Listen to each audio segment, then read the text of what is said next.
If you have to ask which one it is, Ted, then it's and I know. Well, look here, Chris. It says in the script.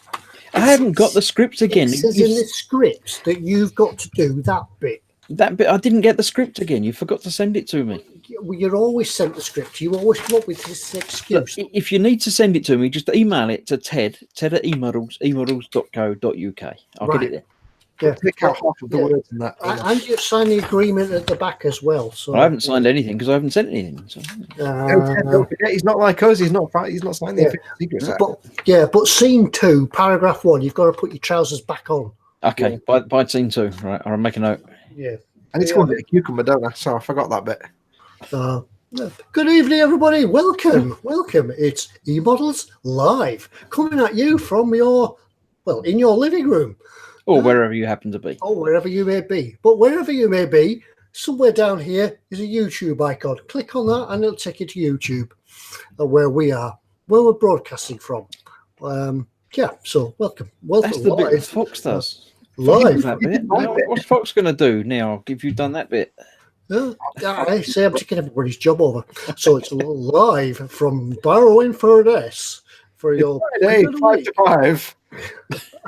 Live from Norwich. Good evening, everybody. Welcome to a Monday night live stream. Nice to see one or two people in, one or two old faces. Yes, welcome. Tonight's mayhem and madness and whatever else may happen in between all that and things. And who have we got with us tonight? Who's joining us tonight? Well, hi. This one down here will be, I can't see, Foxx. Hello. Hello. Yeah, you're with us again tonight. Thank you very much for joining us. No problem. I'll be off then. Thanks. Bye. Yeah. Hey, everybody. I just thought with these little boxes, it's a bit like that old. What's that game show where they used to sit in boxes on top of Celebrity Squares. Celebrity Squares. Yeah. Well, we could be in that. Can I just at some point say blank checkbook and pen? And can, but it wasn't that. They weren't in boxes. So that doesn't. No, but it's a different program. But it wouldn't be funny. There was no real catchphrase for Celebrity Squares. No, that's awesome. Well, yeah, I did like Live from Norwich, so that was a good one. That Live from Norwich. Live from Norwich. Good. Yeah. Right now, what was it? Program. That was It's a Knockout, isn't it? No, it wasn't. It was. No, it wasn't. It's a Knockout was always live from somewhere, and there was around. It was the one with Eamon and not. It was the. Oh man, we actually know the. It's where they had to guess the centuries. Yeah, that was it. It's where they had to guess the price of the goods, wasn't it? Yeah. The Price is Right. Yeah. Oh, was that the Price is Right? Or was it? Yeah, it was certainly Sale of the Century. It was live from Norwich. Nicholas Parsnips, as that says. Yep. So what was it? What was Sale of the Century? That was Sale of the Century. Price is Right was some trashy thing. That's the Dusty Bin thing, isn't it? Was that the one with Dusty Bin? Yeah, 3-2-1. That was 3-2-1. Yeah, that was look what you could have won. Oh, no, that was Bullseye. Yeah, that was Bullseye. Ted, you need to step away from the memories now and just leave it to us. I'll step away from the game shows. Good evening, Chris. Welcome to you as well. Good evening. Has someone left an open pot of paint or something near Ted somewhere? Is there like a shower open with the lid off nearby? Doing a live show with a pot of glue open. I've picked a fine time to give up sniffing glue. Well, I'll do my spiel, so I'll let you rest your brain for a minute, Ted. As always, if you're watching this anywhere other than YouTube and you can't see the live chat, all you need to do, like Ted said, was click the little YouTube icon in the bottom left-hand or right-hand corner of your viewer, and you will see the live chat, and you can join in the live chat. And you want to join in the live chat because that's where we get all our ideas from. And also, we'll be doing stickers and mug giveaways later on, so you want to join in with that so you can have some fun times. Lots of crazy people in chat, and it's a good laugh. So come and join in. If you want to ask us a question, please do put your question in big fat capital letters in the live chat so we can see it. Chris and I will do our best to actually pick them up. If you don't get answered, don't panic. Just put it again a few minutes later. We'll see it eventually. If you'd like to, you can hit the super chat button. It's a little dollar sign at the bottom of the chat. That will put your question in a big coloured box, and we can't possibly miss it then. But if you can't get access to the live chat at all, if you're on a mobile device or something like that, you can just send your question into the email address, which is ted@emodels.co.uk. You can send us questions, comments, you can send us shout outs. If you've got a model show or a birthday or a loved one you want to give a shout out to, send us an email to that address and we'll do a shout out. And we'll be doing sticker and stuff giveaways later on. So if you want to send us a question and answer to use in the giveaway section, you will get a sticker if we use your question. Just send us the question and the answer and your name and address. And if Dave Barker's watching, we need the answer as well as the question. Well done. Yeah. It doesn't have to be a question related to modelling. It could be a question about anything. So, send for questions in chat. If you want to ask us a question to give us stuff to talk about, because by God, do we need your ideas? Ask us anything. It doesn't have to be about model making. We very rarely talk about model making on this model making show. Yeah. While we were talking about game shows and things, SpiddyQ8 says he's got fond memories of Bullseye. It were great, super smashing, lovely. Yeah, super smash. What is the largest state in America, Texas? Lynn Dipple won't know what we're talking about at all. No, but Lynn Dipple's in. Yay! Yeah, Lynn Dipple's in. Watch us from all the way over in Colorado, wherever it is. I don't know who is in tonight then, Chris. Who's in tonight? I won't do the participating thing because it misses everybody out. Yeah. I see at the top, according to my chat, which might be different to everyone else's, Sergeant Bones was in early again. Oh dear, just have to wait. It could be worse, I guess, he says. Then Lynn's in, Nicholas C, Equal Pete, one of the mods, Festa 67's workshop, that's Colin. Sergeant Bones still, Dad's in as Dad, so you won't get confused. So yes, we actually convinced Mike Mountain to change his YouTube profile to Dad. So yes, Dad's also a mod. We have Thermonuclear Bobbington, Lord Berkeley III, names that I've already said. Mark Lecken, George Gabriel, Scale Model Muse had to go to work, so she was in, but she's not anymore. Stephen Hill Harris, Red Leno 8, Model Making Guru's in, but nobody listens to him. Andy McLeish, eModels UK. Yeah, I'm glad you do this bit because I hate doing it because I always end up reading the same one out about 4 times. I try and remember the ones I've done. Zadster, I haven't said Zadster yet. Well, the difficulty is that I can't see it that far away. You forget halfway when you get halfway through, Ted. So Brian Windmill. Best name ever. What, Brian? No, Windmill. Oh, sorry. All right. Yeah. And everybody else that happens to have turned up since I've got to the bottom of the chat, and I've already mentioned. Ray from Malta gives us a quick shout out. Yeah, so Frugal Addict's in there. Jamie Bone. They've all turned up now. Phil East, Speed I've already mentioned. Darren Stride, Phil Kett, Pete Rogers says evening all. Mark. We've got a new follower, Lorna. Hi. We've got Mark in, and it's just Mark, so it's obviously very famous because he only needs the one name. Yep. Anders Ericsson is a new name. I've not seen. I might have seen that before. Apologies. I think actually no, you have been in before. I think, haven't you? Yeah. So welcome to Laura. Lorna, even my apologies. Wayne Hayward and Rusting Customs models. I think people are coming in now, so we're just going to be doing this. We're just going to be doing this. Keep going, Chris. Yeah, keep going. Yeah. No, I think that's it. There are some others, but sorry. You've got to finish off in a good old sort of Radio 2 way, and anybody else who knows me. Anybody else who knows me, and as you're listing them out, you've got to go through, Cuddly Toy and Wooden Man going on holiday to wherever. What was that? Generation Game? Giant Pencil from Wales. What was the one with the conveyor belt? Generation Game. That was the Generation Game, wasn't it? Anthony, give us a twirl. Yes. Lynn's telling me off, and it says it's New Mexico, not Colorado. I don't know why I thought of Colorado. Yeah. Well, it's all the same, isn't it? She still won't know what we're talking about, even if she's from New Mexico. Oh, Mark says he's not famous. It just saves everyone butchering his last name. You got to tell us what your last name is now, because it must be difficult to say, or is it just Ted that gets it wrong? It's either going to be brilliant because we all pronounce it correctly and then we're just all dead clever, or we all get it horrendously wrong and we just it's the best not to bother, actually. Yeah, probably not. I'll try that. Digger Evans said Golden Shot was the ultimate tripe show. No, I like Golden up a bit. Burning the Bolt up a bit, down a bit. As Chris said, though, Colin over at Festa 67 Workshop and Mike Mountain, aka Dad, are your mods for this evening, and they'll look after you and make sure you're all behaving yourselves in chat. As always, don't forget this is a family-friendly show, so keep it clean in the chat. Don't mention other retailers and things like that. Cool. We've started off with a question. Donald McKenzie has a question. He says, "What should my wife be getting me for Christmas that I don't even know I want yet?" Dora, the perfect grade Millennium Falcon. Yeah. Well, they don't have a Dora in stock, so I gotta say, perfect grade Millennium Falcon. Yeah, that's going to be quite popular. So I get you pre-ordering. Even on the wife's behalf, you could get you pre-ordering. Then just tell her that she's buying it up. Yeah. Because if it's going to be somebody buying you the present, you may as well make the most of it and get something really quite extravagant.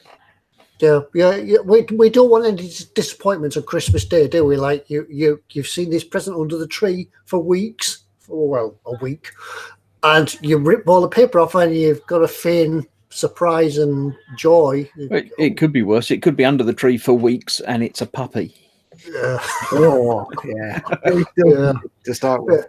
There'll be a strange sort of smell around about Christmas Day. Oh dear, did I? I got you a puppy. Don't forget, as always, because Ted mentioned it, the perfect grade Millennium Falcon is up for pre-order right now. We should get it around about November. So if you want to grab one, make sure to get your pre-order in. He says he did mention the Falcon. Yes. The TV themes are still coming in. Sproogaloo says "Going for Gold" with Henry Kelly. Yeah, I noticed that. We started off with game shows for some reason. Play your cards right, says Andy McLeish. Putting Henry Kelly on a game show was a good idea because he has no likable, redeemable qualities. He was just he wasn't funny or amusing or was he? He was one of the ones from the Candid Camera, wasn't he? Not Candid, Candid Camera type thing, but I can't remember what it was called over here. Yeah, no, I can't remember what it's called. It was one of the. There was 4 people on that, wasn't there? Yeah, don't know who. Jeremy Beadle, Henry Kelly. Jeremy Beadle, Henry Kelly. Lorna says, Lorna says supermarket sweep. That was a good one. Ding ding, fill your basket. He's as dull as dishwater, says Andy. Game show hosts are available, of course. Zazda comes in with the correct answer. Game for a laugh. Yeah, see, you only have to ask this lot. You only have to mention it, and someone comes up with a yep. Tim Small's in as a first-time viewer. Hello, Tim. Yeah. Who else was that? A theme? The theme tune for Going for Gold rocked. I can't remember that one. There was some game show that had a theme tune that was actually a piece of Jean-Michel Jarre music. Cool. And I can't remember what it was. Dad says my daughter won supermarket sweep. Really? Oh. No, what did you win on supermarket sweep? A basket full of shopping, wasn't it? Basket full of shopping. You just got to wander around with a basket and just go, and you got like 3,000 tins. I remember you had to find the special items, didn't you? Like there was a blow-up a blow-up carrot or something like that.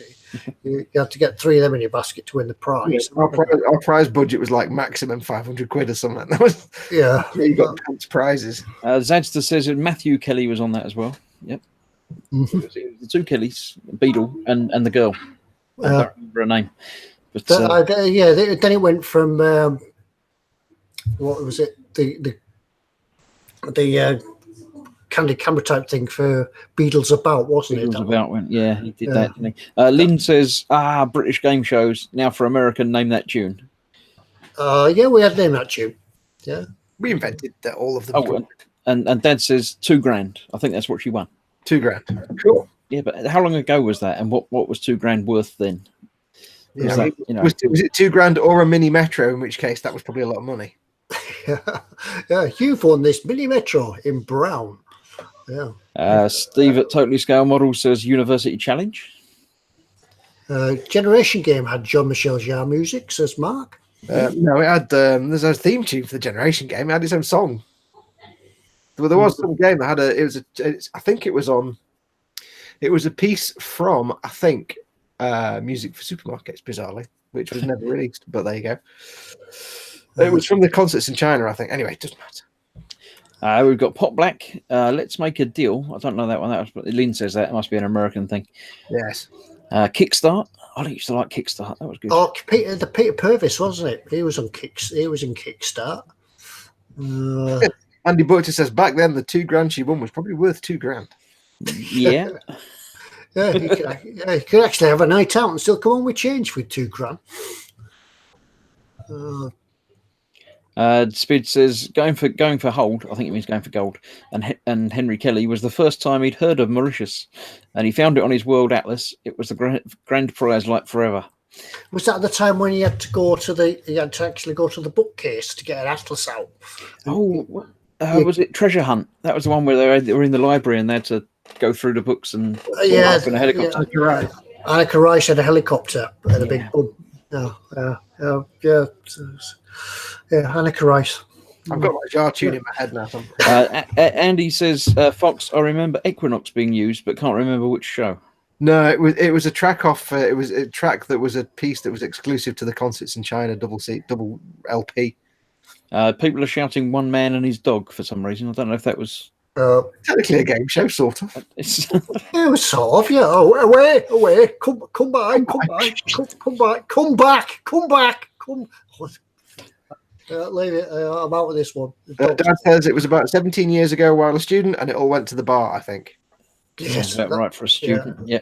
Andy McLean said, Crystal Maze, would you stop the fans, please?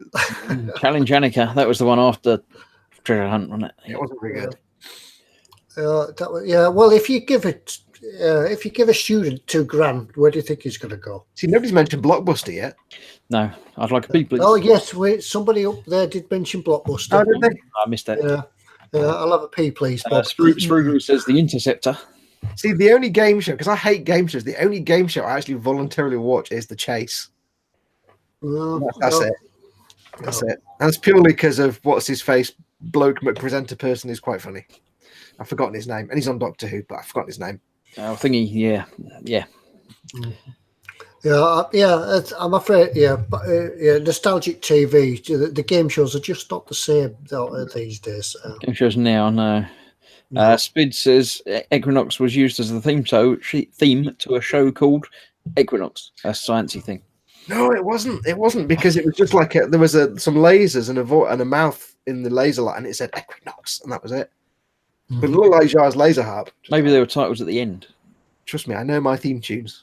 There must have been credits. They must have had some music over the credits. I used to be into Jar at the time, so I would have remembered if there was a Jar on that. If there was Jar. Well, I still can't remember what program it was that had that thing. Bradley Walsh, Tim and Digger. That's the name of the man. Yeah. Telly Addicts. Yeah, that was a Noel Edmonds thing, wasn't it? Noel Edmonds nonsense. We don't watch that nonsense in this house. Mark commented that Richard O'Brien from the Crystal Maze, he did the Rocky Horror Picture Show, didn't he? He did, yes. Yes. And Phil East says it's I can't remember his name. The bloke that was on the IT crowd is doing the new Crystal Maze, and he's really good. Ayade. Ayode. The one that played Moss. Yes, that's the one. I love Moss. I did it. I applied to Blockbuster and I got it. No, Countdown. He went Countdown, didn't he? I applied to be on Countdown and I got in. Well, I fancied myself going on the Crystal Maze, and I got myself an application form, but I couldn't fill it in, so I'd have I've got that tune in my head now. See, to me, the Crystal Maze was just like a grown-up version of the adventure game. Yeah, pretty much. Yeah. Who remembers? Here's a question. I'll do this question now for a sticker, for an eModel sticker. It's not a question, but I'll just do it now. It's impromptu. First person to tell me what the currency was in the adventure game will get a sticker, a small sticker. Go. Ooh. Nobody remember this. I vaguely remember it. I could be wrong. That was the thing with the pot plant, wasn't it? This could be completely wrong. I may be remembering it wrong. It was the pot plant that was the uncle or something, wasn't it? That was Uncle Aspidistra. That was it. Yeah. Who used to go, oh, Smooth Workshop says Drachma. There you go. Straight in. Really good. Small sticker. I don't remember that one. I remember the one. I just remembered it. There were Drachmas. Tim Small says, ask the family. I remember that one. Ask the family. Some really apologies if you took part in Ask the Family, but there was some real odd families on there. There you go. Well done, Smo. I don't know why I remembered that or why you remember that, but well done. Drop him an email, ted@emodels.co.uk, and you can have a small sticker. Smoo also says there's nothing wrong with Mr. Blobby. I model myself on him. Except for the colour. Yeah. Where are we up to? Family Fortunes. Yeah. No mention of Who Wants to Be a Millionaire. That was a more recent. It's been going for a few years, but that was tedious middle class nonsense. That. Yeah. Philly says no mention of Who Wants to Be a Millionaire. Me. Smoo doesn't want the sticker. Okay. He's already got stickers. Okay. He didn't realise it was for a sticker. Yes, yeah. Smooth. Can we have some of the stickers back? Yeah. Jim Bennett's question: what is Fox's type of model? Answer: Transformers banned. Yes. Life ban. Right. Yeah. Well. Where else are we up to? I think let's think about TV shows. I'll run. That's what we like. Yep, that's what we like to do. Your involvement, your live stream, we're just here to facilitate your chat as we usually do. So have we got any questions coming in? He says checking the eModels email bag. Digger Evans says, can I have Smooth sticker, please? So, because he's asked, yeah, go on. Just drop an email, ted@emodels.co.uk, and you can have that sticker. Yeah. So, you don't ask, you don't get. That's why I didn't do anything, because I left it open to see if anyone would ask. Yeah, but if you do ask, sometimes you don't get. Well, yeah. Yeah. Go on, Digger, drop us an email.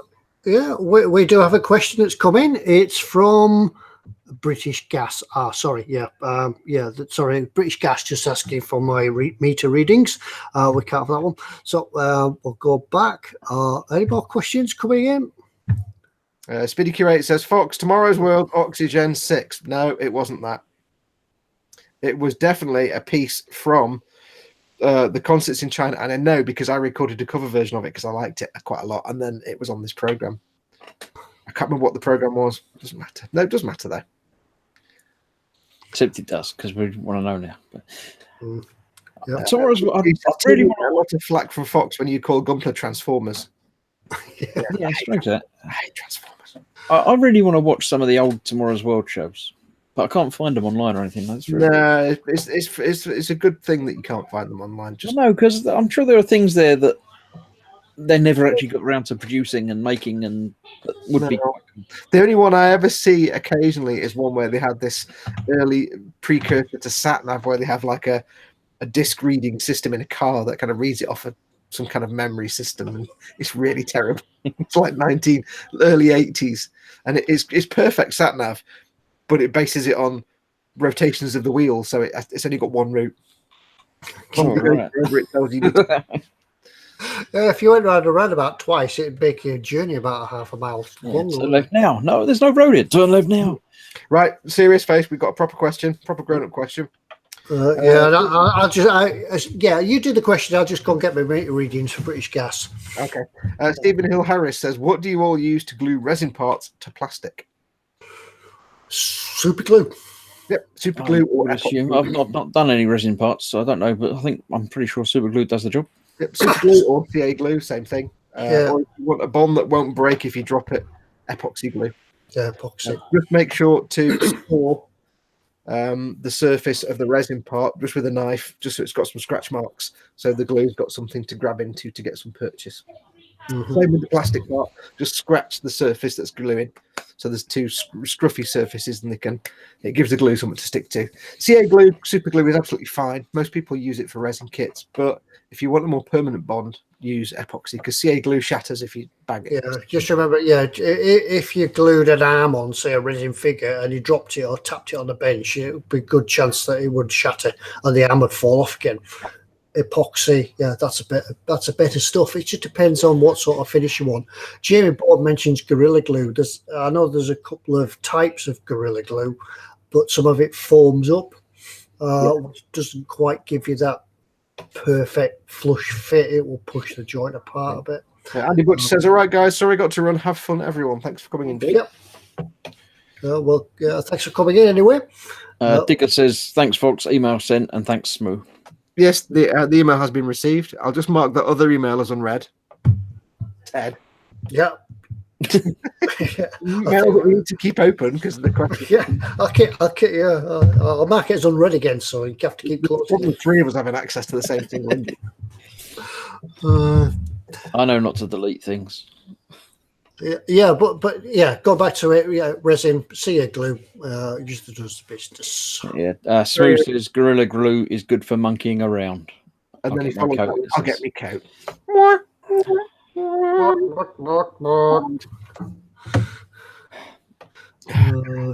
Well, Andy McLeish says, keep it red, Ted. yeah. Red Ted Redemption. Yeah, it's all right. Ooh. As I was saying, the guys before me, electricity is running off a lamppost outside, so I only get lights between 6 at night and 6 in the morning. Ted, you just said that on the internet. It's not 6 at night now, is it? It's like 4 it gets dark now. Yeah, well, the lights come on a bit earlier now, so yeah, we can start cooking and things. So yeah. Everybody runs a bath at the same time. Just one bath for everybody.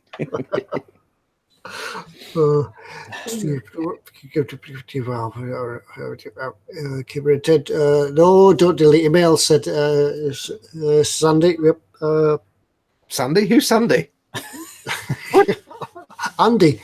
They said this Sandy. I'm like, whoa. Is it Andy McLeish that Foxx keeps deleting emails from? No, Andy McLeish keeps it is actually Andy McLeish's email that we keep marking as read and unread, actually, bizarrely. Okay. Andy McLeish sends in an email with his address and then Isn't it one of the Andys that you keep deleting the emails of? Yeah, what happens is I keep looking at it to remind myself what the question is, and then somebody keeps marking it as unread, and I think I haven't read it. That's another one coming. Smooth says, Ted, do you still have the MiG ammo bottle with the red top, and when will it make another appearance? It used to mess with some folks' OCD. Yes. Yeah, it's up there. Where in the box? Whereabouts in the box is the red big ammo? Off camera, yeah. Screw Glue Addict has a rather unfortunate typo. He says, Ted, you seem to be on the bend. I'm round the bend. On the mend. Have you done any? I've got any modelling done. I had a little go at trying to do a video this week on making the figures. However, when I come to review it, I found I didn't have any sound on them.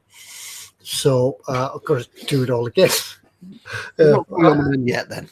Yeah, no, I was just doing some videoing, and I haven't really got around to doing any modelling just yet, just because I don't have the concentration span on it. I wouldn't let that worry you. I did a little bit of videoing earlier on before the stream and forgot to clip my mic on, so I had to do that again.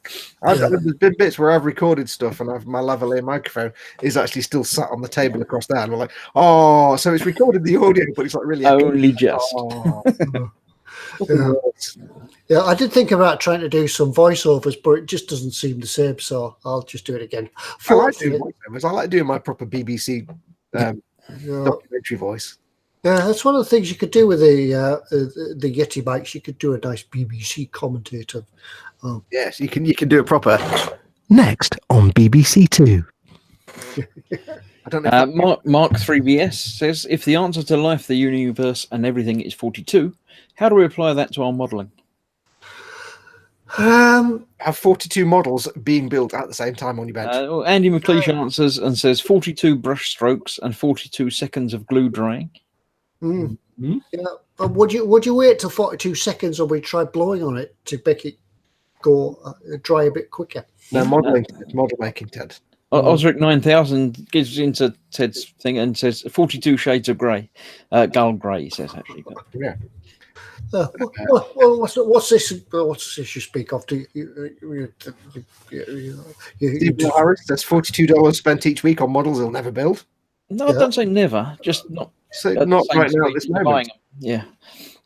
Yeah. Remember, it's Telford as well coming up, so you've got to be good to your other halves for the next few weeks, and they may just let you go. It is less than 2 weeks, in fact.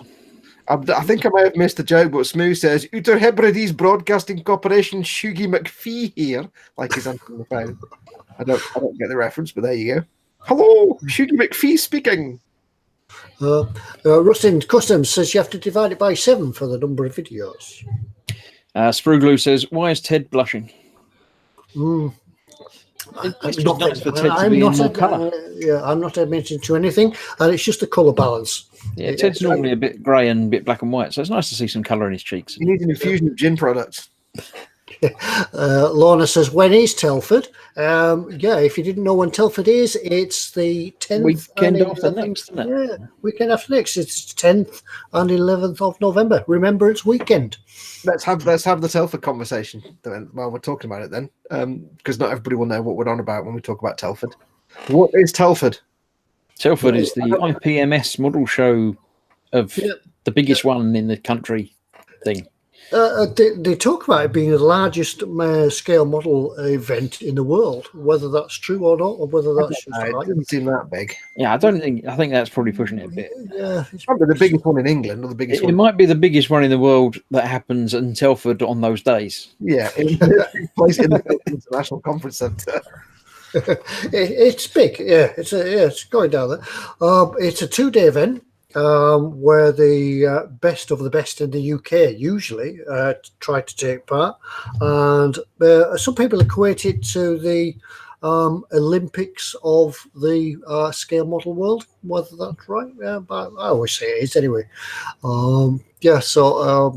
Usually, they have or several competitions that they run. Model competitions, as well as lots of traders there selling stuff and. It's just basically a big model making convention in the UK's biggest. Just go along to the Telford International Conference Centre. Yeah, they class it as an international model show. So, and yes, quite rightly, people do come from all over the world. I've seen guys there from Texas, from Europe, farther afield. Anders Ericsson says Scale Model World, isn't that what it's called? I believe so, yes. Yeah, Scale Model World. Yeah, if you Google Scale Model World, it'll tell you all about it on there, and it'll tell you all the sort of traders and people that are going. Sometimes it's a good chat. It's a good time, even if you don't buy anything. It's just good to go and meet people. Some of the people that you'll have seen round and about on the YouTubes and things, and on building sites, big builders in big helmets and high-vis jackets, building videos. Some of the people you want to see will be there, so go along and have a look. And it's always worth catching up on some hints and tips and buying some good stuff as well. Yes, there's lots of little stalls, lots of big stalls and lots of little stalls and all kinds of traders. There's one guy who turns up and he's just got a table piled 10 foot high with boxes and boxes of really old vintage kits that he sells for like £2. Kits that haven't been made for 30 years, they're just like, every kit on this stall, five pence, brilliant. Yeah, there's some gold to be found hidden in some of them boxes. But it's really well worth going. And if looking for inspiration, if you want to see a model, there's lots of sort of group stands, things like that, where the guys will sit behind the table, display the models, and if you want to say, how did you do that? The guys will stand up and they'll tell you how they did it. So for about 4 hours. No boy would they tell you how they did it. You see everything. You get the whole gamut of stuff from all those older builders that build nothing but Spitfires and they paint them without weathering them, and that's it. And you go, okay, that's fine. And then you get all the way up to like people who do big, complex scratch builds and all this amazing stuff, and you get everything in between. Lots of little clubs. There's lots of little clubs that have tables there as well and things like that. So it's a really good event. It's worth going. I don't know if I'd go for 2 days because it's not that big a place. Once you've been around everything and bought all the stuff, kind of seen it. It's all the judging for the competition on the Sunday, I think, isn't it? The competition gets judged on the Saturday, and the winners are announced. So by the end of the day, I think, so you can reveal, so you can bask in your glory should you be a winner. A couple of questions come my way in chat. Brian Wimwell says, Foxx, was it Go Fighting? I don't know what that is. I think they're talking about the music you were talking about. No, but I don't know what Go Fighting was. I don't know what no, it was a daytime quiz show. It wasn't really, I can't remember what it was now. For some reason I'm thinking it had something to do with Europe. Some quiz show with like European flag or something. Might have been going for gold, I don't know. And there was another one that says, Foxx, do you own the complete collection of parts for the D'Agostini Millennium Falcon? Yes. I only built the cockpit. Yeah. I literally built the cockpit and the cockpit canopy, and that was it. That's as far as I got. So I've got everything. Yeah, that's probably all you need to build. Just mount that on a nice display base, and that's it. Yeah. You could class it as your build. Yeah. Looking Custom says you have to go for both days if you're in the competition. Yes, if you just go Yes, in you do. Yeah. competition. Somebody was asking about any Anders Ericsson. Any tips on a good hotel? Too late for this year. It'll go in 2019. There's lots of hotels, but the thing is, you've got to book. Some of them don't let you book more than a year in advance, so you want to book the day of on the 11th of November. Book it for next year. If you're canny and you're timely, there's a hotel right next door to the conference center, and it's not a bad hotel because in my previous life when I did detailing, we used to do wax stock, which was at the Telford International Centre a week before the IPMS show. So bizarrely, my life has coincided. Well, it's the week after now, but we used to stay in the hotel next door, and it's a nice hotel because then you can be at wax stock. No, not wax stock. You can be at the IPMS show all day. Then you can literally walk across the drive, and you're in the bar. And then happy FaceTime, and then you wake up in the morning, have your full English, and walk across the road, and you're back in the international, looking at all the models. Yeah, but yeah, you really do need to book early. But yeah, I'll be. I think Chris and I are planning to go on the Sunday. Yeah, I'll be there on the Sunday. All things being equal. Yep. Yep. So yeah, you'll be able to find us quite easily because we'll be wearing our distinctive eModels jackets, just so that you can come and buy us beer and things like that. Yeah. So, yeah. Sprue Glue, send me an email. No to the first half, yes to the second half. Send me an email, not to Ted at eModels. Or contact me however you normally contact me. And Anders says great tip. Thanks, Foxx. I can't remember what hotel it is right next door. It might just be the Telford International. I don't know, but it's the Telford International Conference Centre, and right next door is the hotel. I remember the first year I went, I stayed over, and I actually stayed at Shrewsbury. Shrewsbury. That always sounds like a name that's mispronounced, doesn't it? Yeah. It's when you look on the map, it looks like a long way, but the road connections between Shrewsbury and Telford are quite good, so you can be there in like 20-30 minutes. So and here's the thing: if you're driving from the north, like me and Ted drive from the north, your sat nav will take you one of two ways. It will take you down the motorway, down the M6 through Birmingham, M6 and all that, into Toll Road, through the roadworks, which is fine, or it might get you like past the M6 toll roads and then get you onto an A road. If it puts you on the A road, there are approximately 3.5 billion roundabouts, and they're all about 3 feet apart. So it's quicker to stay on the motorway because you're like, it'll take you forever. It's like more roundabouts. I usually find though, if you've got to the toll road, you've gone too far. Yes. Even Hill Harris says, that's funny. Yes, we used to do. The company I used to work, guys used to work with, we had a stall at Waxstock for quite a few years, and then we worked for somebody else who has a stall at Waxstock. It's a car detailing show every year at Telford. The week before, I think, IPMS, or the week after. Lynn says I might try and make it sometime. Yes. And Sprue Glue says I live in Shrewsbury. I have a shed for rent. Yeah. Can I rent your shed? Can you have it delivered? A shed £60 for a weekend, so not going to be too bad. Telford is the land of roundabouts, says Painting Troll. If it puts you on that A road to get to the conference centre, it's like all the roundabouts, and they're all literally about 200 yards apart. It's just like when you're driving a clunky old Fiesta like me, it's like, oh God, just don't break down, please. And I hate roundabouts. Telford's quite good as well. If you've got a significant other and she wants to go as well, you can always say, well, there's excellent shopping. You go shopping. I'll go to Scare Model World. So. And the good thing is around the Telford International, there's also a good selection of, there's a couple of places that do like Mexican food. Oh yeah, there's lots of restaurants. I had my first chimichanga actually at Waxstock about 3 years ago because we work in Waxstock. So I went to the Mexican and I got my first chimichanga. Oh, that was nice. It was like this big. Yeah, cool. All right. What was that? Sorry, I've just got this weird noise in my ear. It's before going off. Right, what else are we on? What time is it? So, any of you guys out there going to Telford? What days are you going? Yeah, because as I say, Fox, Chris and I. Well, Fox won't be there, but yeah, Chris and I will hopefully be there on Sunday.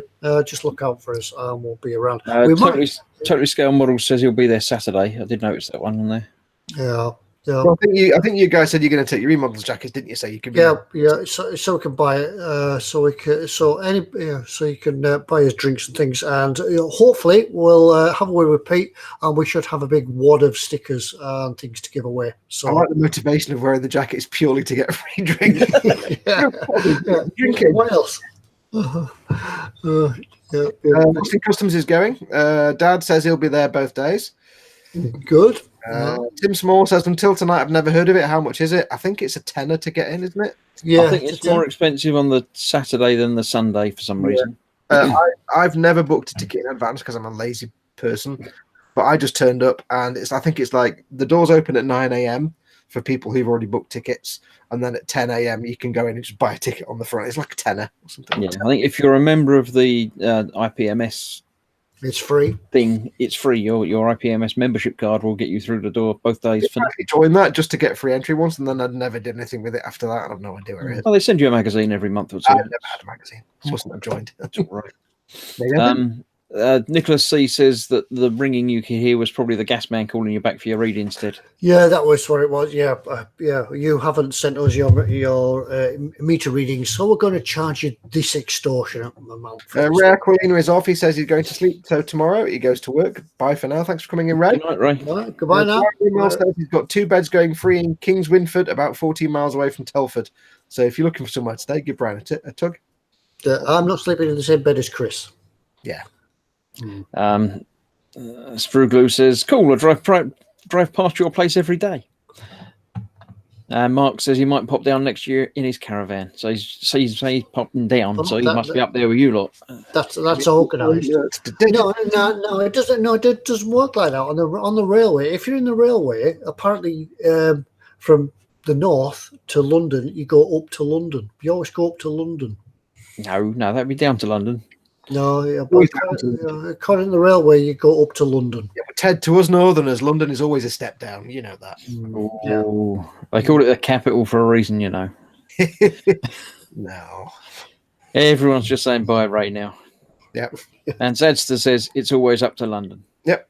James Chapman says Telford is too far for him, unfortunately, his other half. It's sort of across to London for me, but yeah. Rail systems are daft. Yeah. Yes. Down south, up to London. Yep, down south. Down south. Right. People are talking about where they live, which probably we don't want to mention everybody's houses, you know. Obviously, don't give your address and details out in the chat. It's on the and especially don't give your details saying, "Oh, I'm going to Telford that weekend." Yes. Here's my address where I live, and here's the address I won't be at for 2 days. Well, I'm at Telford. Don't do that. Yeah. Digger says London is way down south. Down south. It's exactly the same south as I am.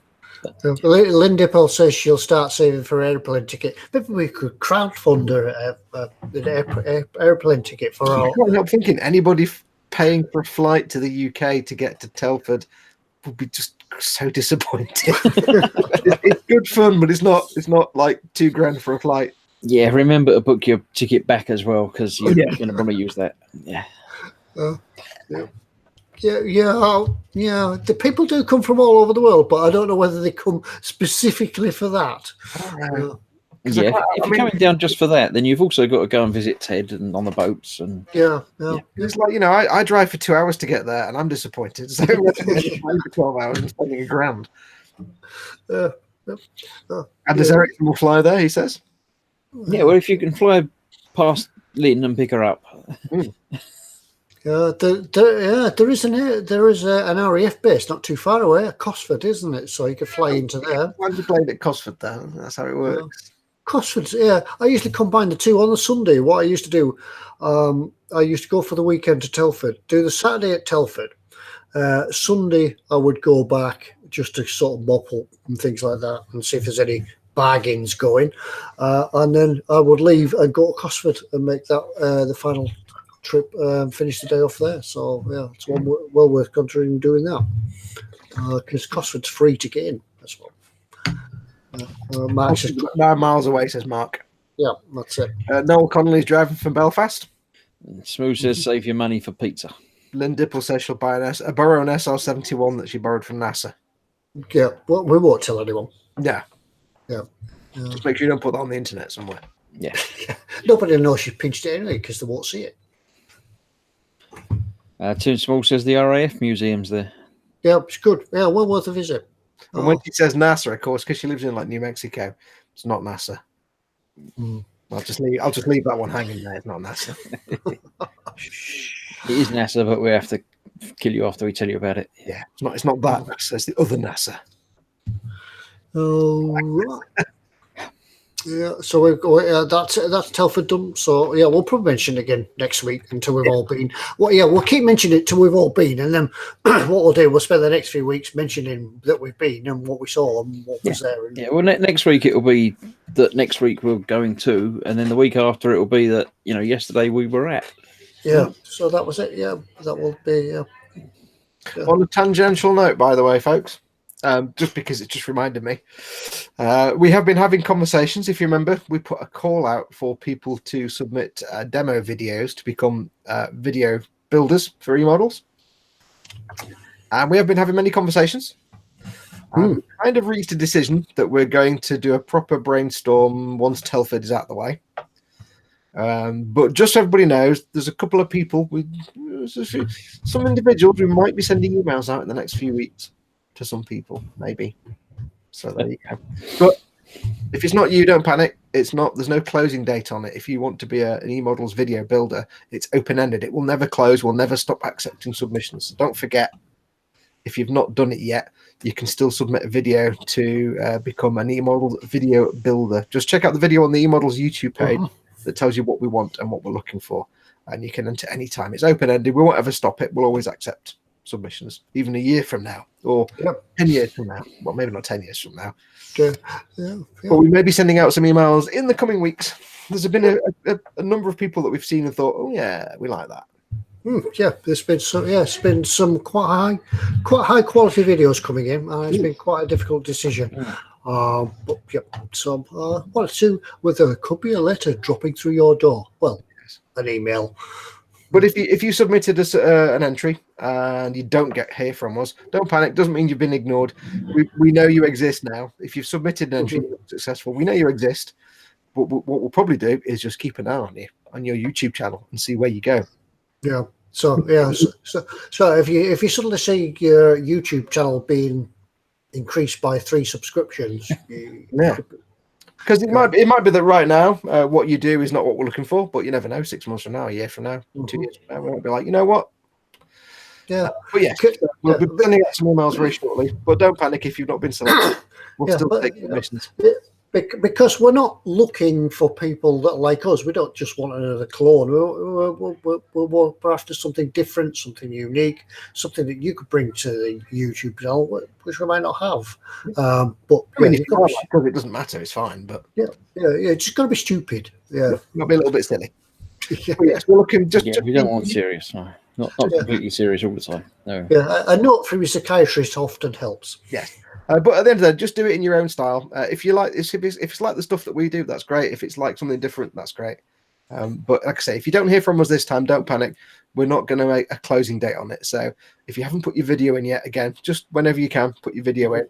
We'll still be taking submissions a year from now because we don't just want 1 or 2 people. If we can get 20 people doing videos, that's brilliant because that's more content for the channel. So we'll always be open to people asking to join. So can't have everybody though, because if everybody's building for eModels, then nobody will be buying the kits from eModels. Yeah, there is that. So, we won't want everybody, obviously. Yeah. Or we could just have 1 kit and just keep sending it around. That's true. See what everybody does with it. Yeah. Digger's wife just said that we're all nerds. Yeah, of course we are. That's well, we're sitting here on a Monday night watching us, so yeah, that's pretty much a given. Yeah, I'm not a nerd. I'm a geek. It's different. Much the same though. Both, actually. A couple of people ask how Mama Foxx is doing. She's absolutely fine. Cool. Nice to see. Yeah, good to see her on the mend. She's not watching. I can't hear me downstairs. She's probably playing Bejeweled on the Xbox again. I did hear just before we went on air. I did hear a cook stairs in the bathroom door shut. Yep. So, Yes. yeah, she'll put them up. Oh, right. Right. Shall we go and have a look about what's in store? We got what's in store. why not? Whose turn was what's in store this week? Right, I've got to remember how to do this. Hang on. Yeah, so I'll lock it on me. Right, yeah, no, I won't lock it on me just yet. We'll tell them what's happening first. Yeah. James Chapman says, "Would Pete love to do a community build of the 135th Dora?" They haven't got any left, so no. It doesn't exist anymore. So Past a year ago, it would have been no. Yeah. You could go to Telford and you might be able to pick one up. yeah. I don't know that anyone's taking them to Telford because that would be like the whole van full of one Dora. Yeah. I saw old John try and wrestle one to the back of a delivery truck when we were last there, and it was taller than John. That was scary. Yeah. And bless him, it was left to him to lift it up and hoof it. He just picked it up though, didn't he? He just picked it up and put it on. It was great. It's having the knowledge of picking these huge parcels up. We're filling the time for you, Ted. We're filling the time for you. Right. We're going to go and have a look about what's in store. Each week, we try to think of a theme so they all go together. And to be pretty honest, it's going to be quite easy this week because it's my turn. So if you want to guess now, if you want to guess now, So what we. I forgot what I was going to say. Yeah, what we're going to do, we're going to show you a few things from what's in store. You might spot the link because it's so easy straight away. But save your answer until we've finished seeing what's in store. And when we say go at the end, you can then put your answer. If you put it in too soon, somebody will think, oh, yeah, that's the link, and pinch your answer and beat you to it at the end. So while we're doing the what's in store, refresh your browser so you can catch up and things what we're doing. it's normally a big sticker we give away for this, isn't it? Yes. Yeah, well, we'll give away a big sticker. I would show you what a big sticker is, but it's that It one. looks like that, but obviously without the paper on the front. Yeah, it's that one up there. Yeah. So anybody that's watching this can take part in the giveaway.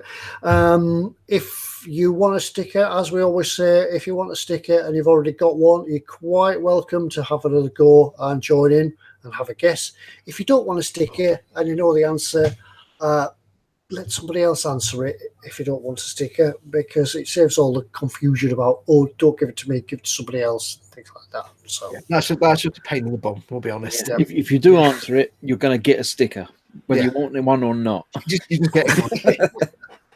Yeah. So we're giving away a giant mystery sticker for the What's in Store. And also remember, if you do like what you see about what's in store, slap it in your basket. But remember, it's not yours till you check it out, because we don't know how many there is. Right. So, Have you locked it on you? Yeah, go on. Yeah, it's locked on me. Right. I've got to find out now how to get these on. Hit the screen share button, dude. Yeah, hit the screen share button. That's what I'll do first. Don't share that screen though, Ted. Not that one. The top left. I've got that picture open. I'll just close that. Don't share that. No. No, don't tell anybody about that, will you? That was that picture that Foxx sent you for your own personal use only. I know. I realised that it's Foxx at a weekend, but it's weekend. So Sprugly mentioned that they sell Dora in Argos, and then he says, "Oh no, wait, that's Dora the Explorer." Yeah, slightly different. Yeah, it'd be a bit disappointing, won't it, when Christmas comes and you find you've got Dora the Explorer. Anyway, share the screen. Is that that's sharing? Because it's going back. Sharing in infinite. There we go. Also, it does say I did have Dora in my eModels basket once, but I got scared. Yeah. Oh, so close, so close. Yeah, so close. I think this was one we've featured before. I'm not sure if we've actually give this kit away. I don't think we featured this specific kit before. Anyway, this is the Academy 148th McDonnell F4B in Navy. It's the Grey Ghost. Oh, Ted broke. Oh dear. Ted, where have you gone? He'll be back in a minute. Give him a minute. It's all right. He's not gone. His audio's gone. Yeah, no, he's still there. I'm sure. All goes horribly wrong. Hello. Yep. We lost you there, Ted. Oh, right. Am I back now? Yeah, you're back now. Right. Yep. So this is the 148 scale from Academy. Fantastic sized model it's going to be, and it looks like it's packed with lots and lots of detail. All the pointy things on that. Super detailed. I'm not a jet builder. I don't build aircraft very often, if at all.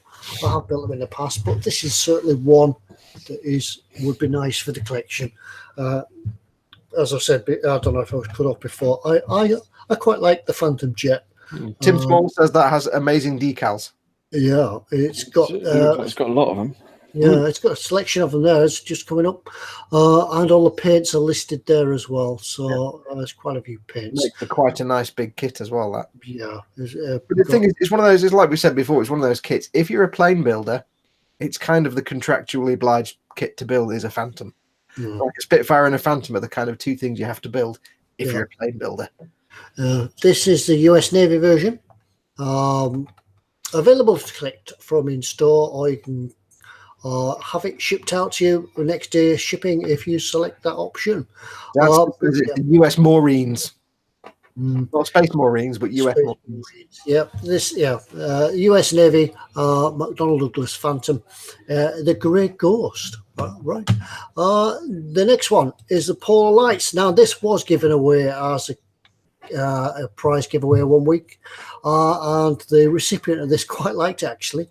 I don't know if I can't remember who won it. I don't even know if they're still in chat tonight with us. This is Scooby Doo, one for the kids. I don't know why this kit just appeals to me. I don't know why. It's just like Scooby Doo. To build it because the shape and everything else, and the massive figures.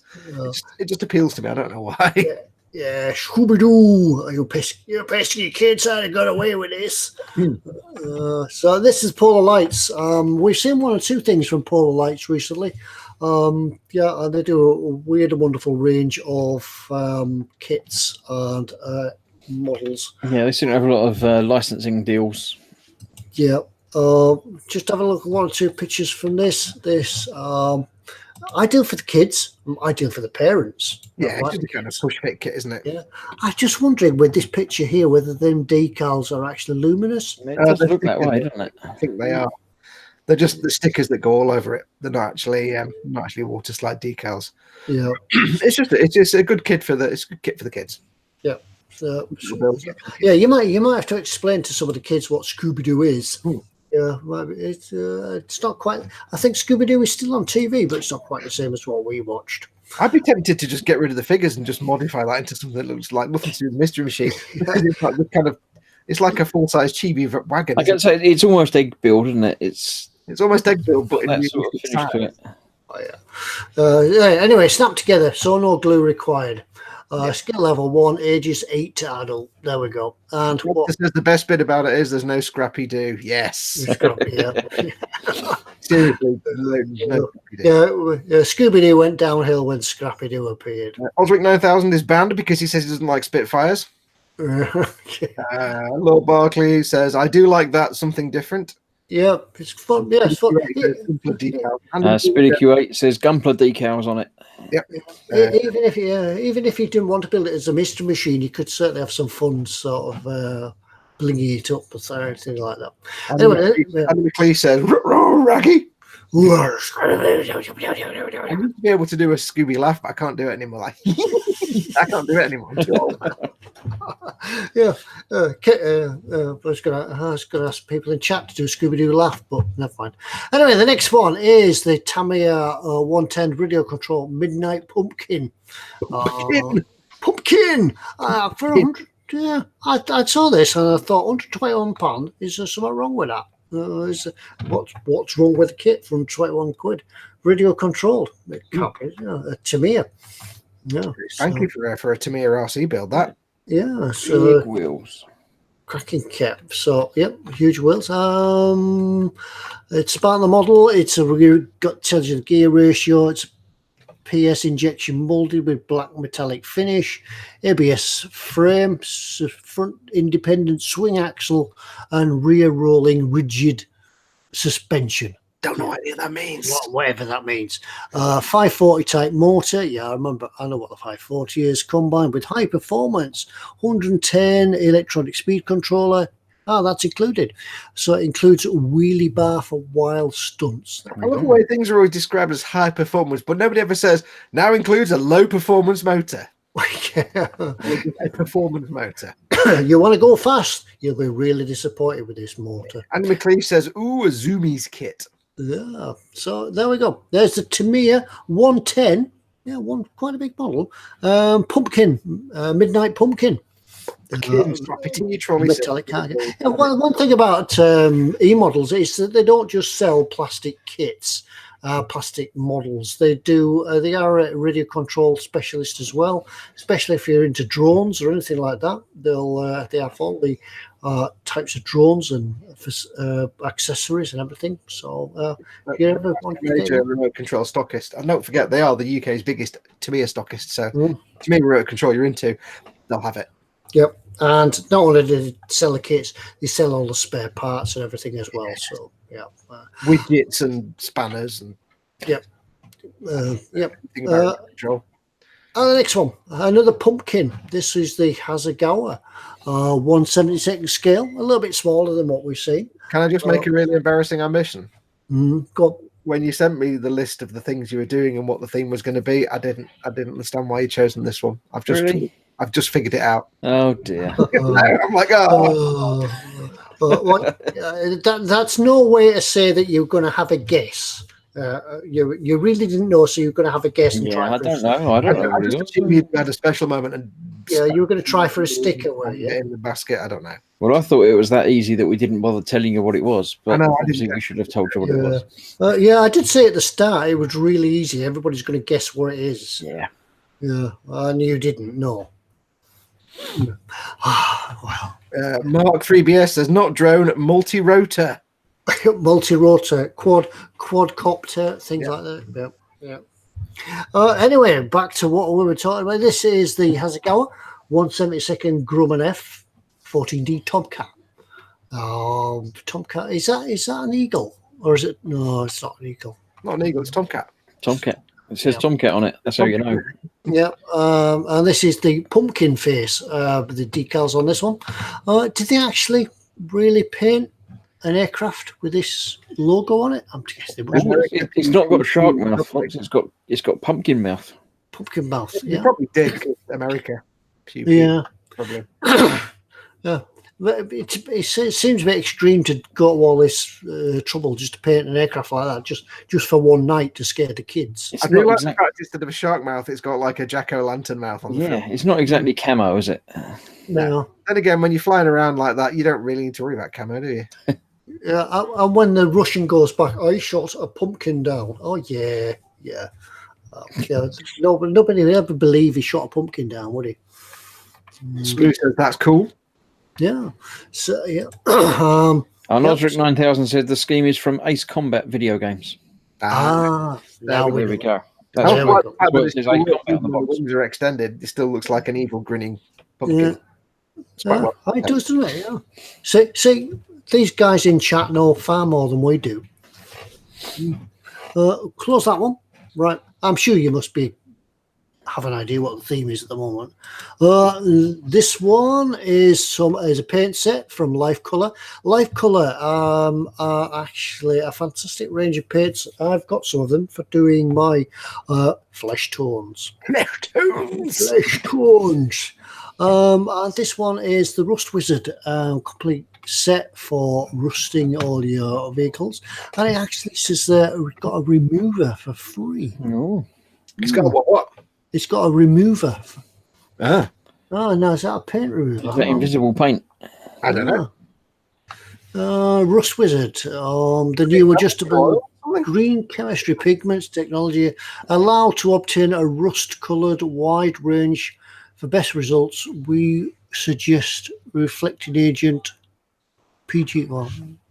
Digger Evans says he got this paint set a couple of weeks ago. What's the remover? Oh, wow.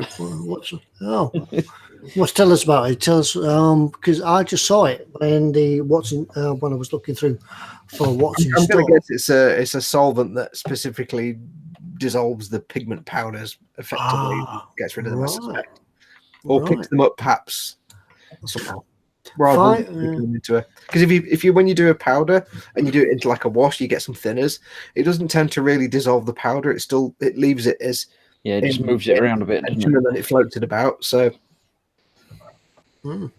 Oh yeah, liquid pigments. Just 5 adjustable non-smelling washes. So there you go. non-smelling. Yeah. What? Angus says, "Is this for rusting up pumpkins?" No, it's for rusting wizards. That's what it says. Yeah. Rustkins. Yeah. So one should read the box, really, shouldn't we? Shouldn't I? Is liquid pigments. Is that the royal one? Yeah. It's Ted and I. No, so it'll do exactly what it says on the tin. It'll rust wizards. Yes. Yeah, there we go. And I think the last one for this week's What's in Store is the once again from Hasegawa. This is the 124th VW Volkswagen Moon Eyes, the Beetle. Moon Eyes. Menu discipline. Yes, keep away from the menu. 45 quid for a Type 1 Beetle. Obviously, if you don't want to put Moon Eyes on it, it'd be a nice kit. Probably once again going back to a subject that we spoke about last week. What was your first car? Was it a VW Beetle? I actually been thinking over the last few years. I'd actually quite like an old Beetle. I don't know why. I just not practical at all, but I'd like one. Yeah. Well, one thing about them, when you've loaded all the front of it with all your suitcases and everything like that to go on holiday, you'd be well protected in the event of a crash. Just your suitcase will burst all over you, and in the way of an airbag.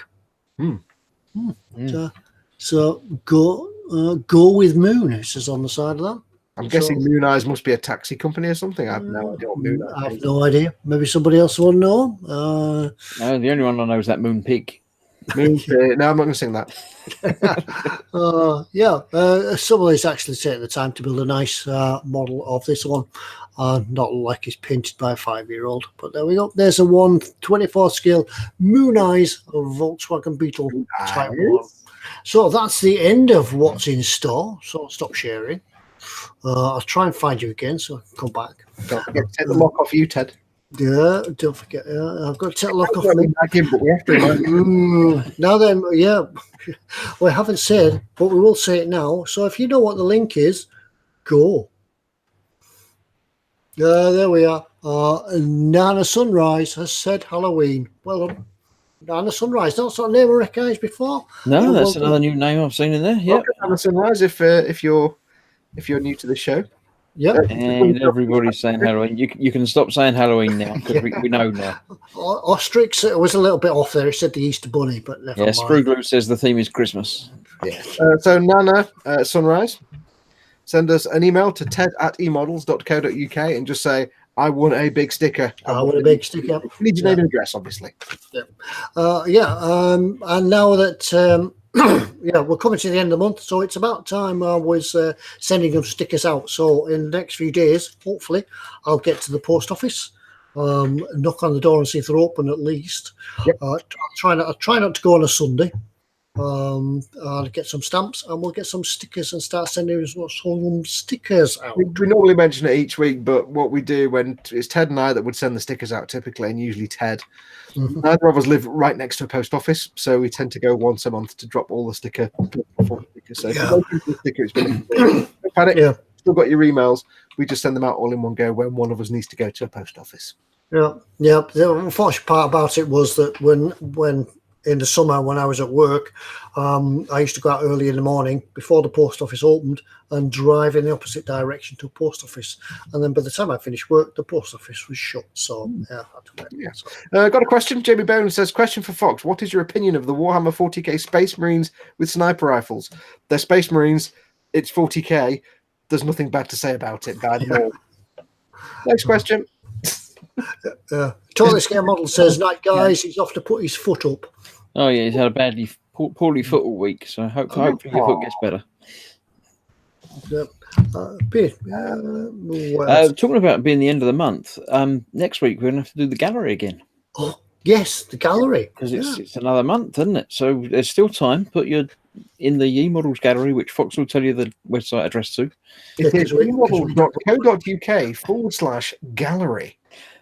Put your models in there and rate other people's as you see fit, and we got to choose a winner next week. Even if you haven't got a model to submit yourself, go along to the gallery, have a look, and somebody else's models, and get them a chance of winning a kit for a giveaway. We go through the gallery at the start of the month, and we pick out one of the 5-star rated, 5-star reviewed builds. We don't look for necessarily the most technically proficient build. We're not looking for someone who does museum quality builds here. It could be your 8-year-old son or daughter that's slapped something together and put a bit of paint on. We look for something that makes us go, I like that. Yeah, that's as far as we go. We don't look at it. Might be a beautifully painted model built like a professional. It might be something really simple. It might be an unpainted Gumpler for all we know. Doesn't matter. We're not looking at how skilled you are. We're looking at just something and we go, I like that. Yeah, we're not going to be rivet counting. So if your 1942 Sherman tank isn't the right colour Dunkelgelb, we won't discount it. But if it looks right, if it looks nice, yeah, we will consider it. Yeah, if you built a load of World War I mounted cavalry and made all the horses into unicorns, that's a guaranteed win. Even if it's painted really badly, it's a guaranteed win. There you go. Yeah, next week, if somebody turns up with it's not a guaranteed win. We should also say that. We'll go through and we'll pick a 5-star rated. So even if you can't upload your own stuff, don't worry, just go and rate some people's stuff. Digger says, can it be a model of anything at all? It can be anything you want. It doesn't have to be something that eModels sells, because obviously it could be a scratch built thing. You could have scratch built it. You could have made out of matchsticks and dish soap bottles and. Yeah, I think there's actually sort of categories for that. Categories, but I think there's a miscellaneous category as well for if it doesn't fit in any of the others, then put it in there. Chris Belchin says, hi folks, better late than never. Foxy, what about Warhammering the Mystery Machine? Yeah, I like that. Might not be the right scale, sadly, but I like it. Jamie Bourne says, has anyone seen the new Meng Toon tank? I think it was a Panther he saw on the eModels website. I haven't actually seen that yet, Jamie. I'll have to go and have a look for that one. But I have noticed that more and more companies seem to be bringing these Toon tank things, eggplane type things out now. Little sort of fun build, weekend builds. Yeah, it's sort of really caught on. Yeah, there's always been a popular thing for eggplanes and stuff. Hasegawa done them for years, but lately with things like Meng doing the World War Toons kits, it's kind of taken off. World War Toons has got quite big. They've got quite a lot of different kits now, but they started off with just a few. Now they've got quite a number of them. So if you like your little chibi tanks, it's worth checking out. Is it a particular time? Who can refuse an egg plane or an egg submarine or an egg aircraft carrier? It's just fantastic. I did an egg space shuttle. I've got my U-boat over there, my little egg U-boat that I need to do. Chris just turned up, and Reese at RJC Models has just turned up as well. So it must be the bus must have just pulled into the stop or something outside. And... Coach party from Wigan. Yeah. Oh, well, what else are we up to?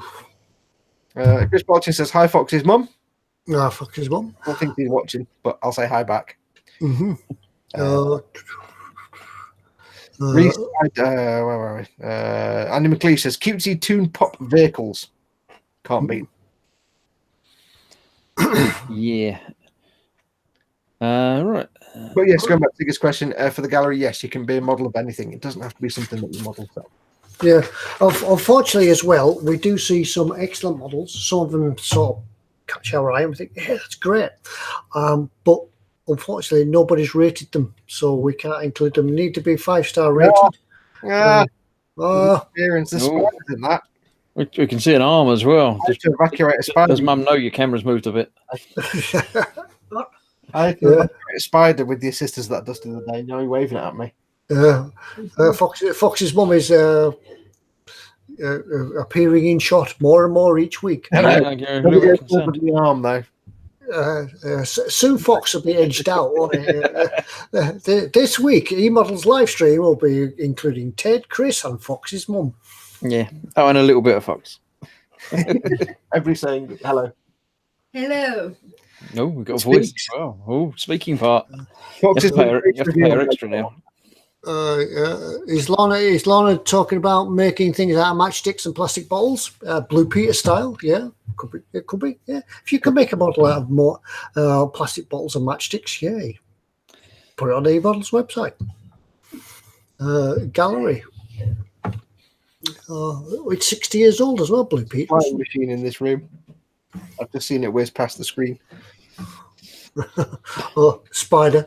Yeah, I had to catch a spider in that duster and throw it out the day, so I know there's like creatures in there, and she's waiting in me. I'm like, oh, spiders! I can see something moving on the side of your face actually. But now you mention. Yeah, that's my face. yeah. Soon we'll have to cut the live stream short as Foxx sees the spider in his room. Yeah, Lord Bartley says she spoke. You got to pay her more money now. Yeah, speaking part always costs more. From non-speaking extra to speaking extra, it's a whole different question. Tim Small says big spiders in Doctor Who. Yeah, Doctor Who last night. Big spiders in it. Said that. I'm liking the new Doctor Who. I haven't seen the new Doctor Who. I believe it's a woman now. Is it? How is it? It's brilliant. She's great. Yeah, it's fine. No troubles at all. Oh, yeah. Is it worth watching again then? Oh yeah. Oh yeah, definitely watch it. My wife was watching this week's episode, and I was hearing screeches and screaming from downstairs. She was watching it from behind a cushion. Yeah, she doesn't like spiders. A few people asking if it's the long lost huntsman that keeps appearing. No, there was no huntsman. That's not lost. We can see that on the wall behind him. Yeah. Chris Belchin says, "Yay, nice one, Fox's mama, Foxx. Will the tickling stick thread through Fox's ears might decob him? No, there's a lot of space in there, but." No, not certainly. Yes, we've had it. Thank you very much. Right, we're nearly at that time again for the questions for the giveaways. So, if you have any questions, please send them in. Before you do, we actually have a question coming through email from Chris Ashton. He says, "Hi, Chris, Ted, and Foxx, or even Ted, Chris, and Foxx, even Ted, Foxx, Chris, and I." Yeah, Ted, Chris, Foxx, Ted, Fist, Crocked. He says, "Has anyone got any thoughts on the Revell 1400 Queen Mary 2 kit?" It'll be quite small, but it'll also be quite big because it was a big boat, wasn't it? Yeah. I'm not a ship type dude, so I have no idea. No, I don't know. I haven't seen that one, Chris. I'll look it up. Well, people in the chat, if anybody knows about it, it's the Revell 1400 scale Queen Mary 2. Actually, it would be quite big. It's 1400 scale. It'd be quite a. I mean, my space battleship Yamato is 1500 scale, and it's 3 foot long. Yeah, but that's bigger than Queen About Mary, isn't it? About this big, maybe. How big's the Queen Mary? About that big. Now, in real life, yeah. I don't know. But bigger than that, yeah. Huge. Bigger than Fox's mum. Andy McLeese says massive. Osric 9000 says massive. I just wonder what I'd done with that email then. Yeah, you must have deleted it. Huge. Who's deleted what? I didn't delete it. It wasn't my fault. I just deleted it. We didn't keep it. Yeah, Foxx had deleted it. I thought I pressed the wrong button and didn't. Yeah. Lynn Spring Blue says I caught a fish that big once. This big. Yeah. The one that's got away. Chris, yes, we are going to Telford next month. Yeah, we talked about that already. Rewind and watch it again. Yeah, about 2 minutes in, we started talking about Telford. Watch it on catch up. Yep. Where else are we? Yeah, and she's getting worried that we've been deleting emails. No, not your email. Don't worry. Earl D says, "Question: what's your favorite guitar solo ever played?" Ooh, I don't listen to that kind of music. I used to play the guitar on my own when nobody was about. Does that count? Yeah. Actually, well, I would say the entire album of Amarok by Mike Oldfield is probably mostly a guitar solo, technically. So that entire album by Mike Oldfield, that would be that. Isn't he the Tubular Bells bloke? Yes, but Amarok is the best album he's ever done. Ah, okay. You need to go and listen to it. It's an hour and a half. It's an hour long, and it's just awesome. It's the best piece of music you'll ever listen to in your entire life. I can't think I could differentiate. Obviously, Stairway to Heaven. Yeah, everybody plays that. No, this is cheesy. LD says his is Mr. Crowley, the one in Telegraph Road. Says Adster. Jamie Bowen says Fleetwood Mac, the chain, the beginning part. Laura says local hero, Mark Knopfler. Dire Straits. Yeah. Cool. Bit of Dire Straits. I'm assuming Dire Straits is probably like 45 minutes long then. Yeah, Probably the solo from Seize the Day by Avenged Sevenfold, says James Chapman. I don't listen to that kind of music, so I don't know who that is. No. If guitar solo in a piece of song, then the little twiddly bit in the middle of Mr. Blue Sky by Yellow, I'll go for that. I do like some Yellow. Reese says I play guitar. Best song is Money for Nothing. Yeah, it's got a good intro for that. Yeah. I tried playing guitar once. I tried teaching myself from YouTube. I could play everything as long as it didn't include a bar chord, because I could never get my finger around that bar chord. B flat is a pain to try and get your finger. You can't get B flat. It's impossible to play. No. I tried to teach myself guitar and failed, violin and failed, saxophone and failed. I've got an oboe in a box down there. I've never actually tried playing yet. I can see a pattern. I reckon you'll probably fail. The oboe comes in bits, and I thought, right, how do I put it together? And then I got onto the internet to find out how to put it together, and then I got panicky and just put it back in the box and never touched it since. Chris Falcon agrees, Mr. Blue Sky. Brian Windmill says Queen Mary 2, length 865 millimeters at 1/400th scale. That is bigger than my space battleship Yamato. So there you go. I was vindicated. My space battleship Yamato is about that big. It's actually bigger. There we go. Yeah. Yeah. Well. Scale. The granddaughter is the moment playing the recorder. So she's got that to learn. So we haven't reached the guitar yet. So. If I could meet the person that invented the recorder, I'd break every bone in their body. You only need to break all the bones in their fingers, you'll be all right. No, I just did break every bone in the body very slowly for inventing the recorder. Yeah. So what did you say was under the bench? There's a clarinet. Sorry, not an oboe, a clarinet. Oh, right. It's in a small box, and it's like you put it together, and it's like, I didn't know how to do it because it didn't have any instructions. So I'm like, okay, so I'll go on the internet, and I was like, oh no, it needs to be this way around, and I don't. Panic. I tried saxophone for a while. That didn't. You just fancied yourself, didn't you? Like playing a saxophone in a dusky sort of office. I can see he's got the hat for it.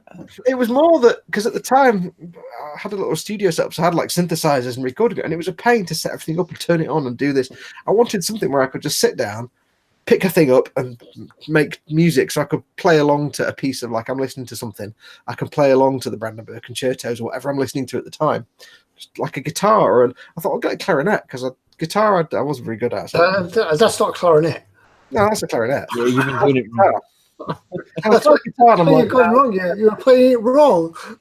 So, I'd occasionally sit down and just twiddle along on a guitar to something I was listening to. And I thought I'll get a clarinet because that'd be fun.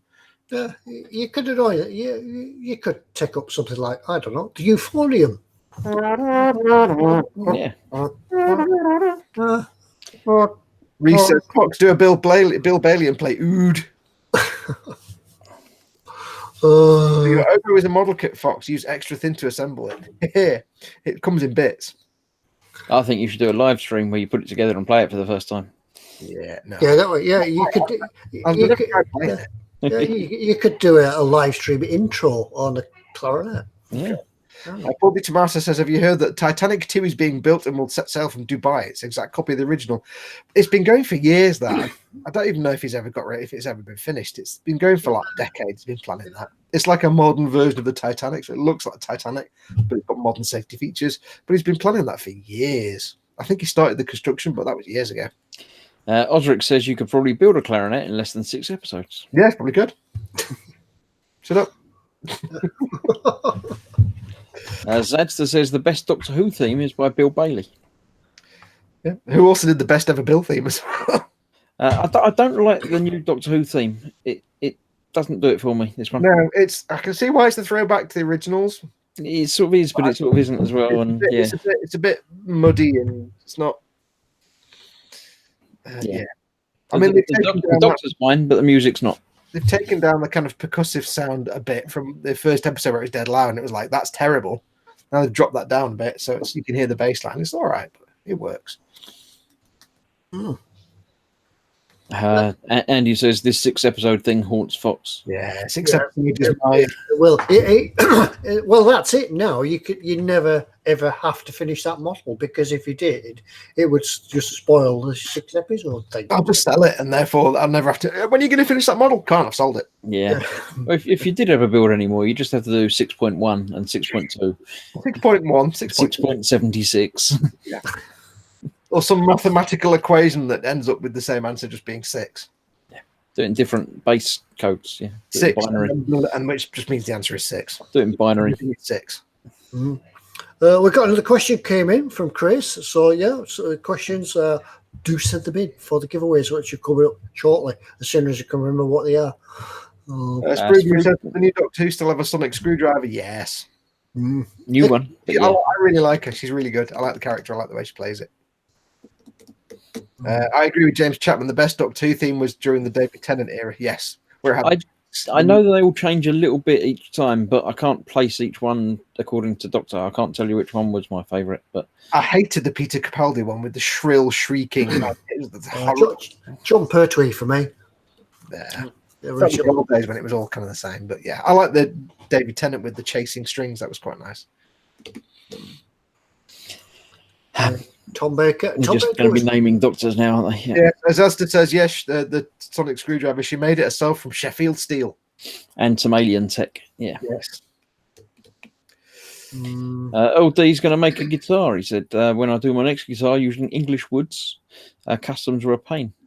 So getting woods in from elsewhere, obviously, is a bit tricky." I don't know if you do videos, LD, but certainly I'd watch if somebody was making a guitar especially from scratch. Yeah, be interested to see that.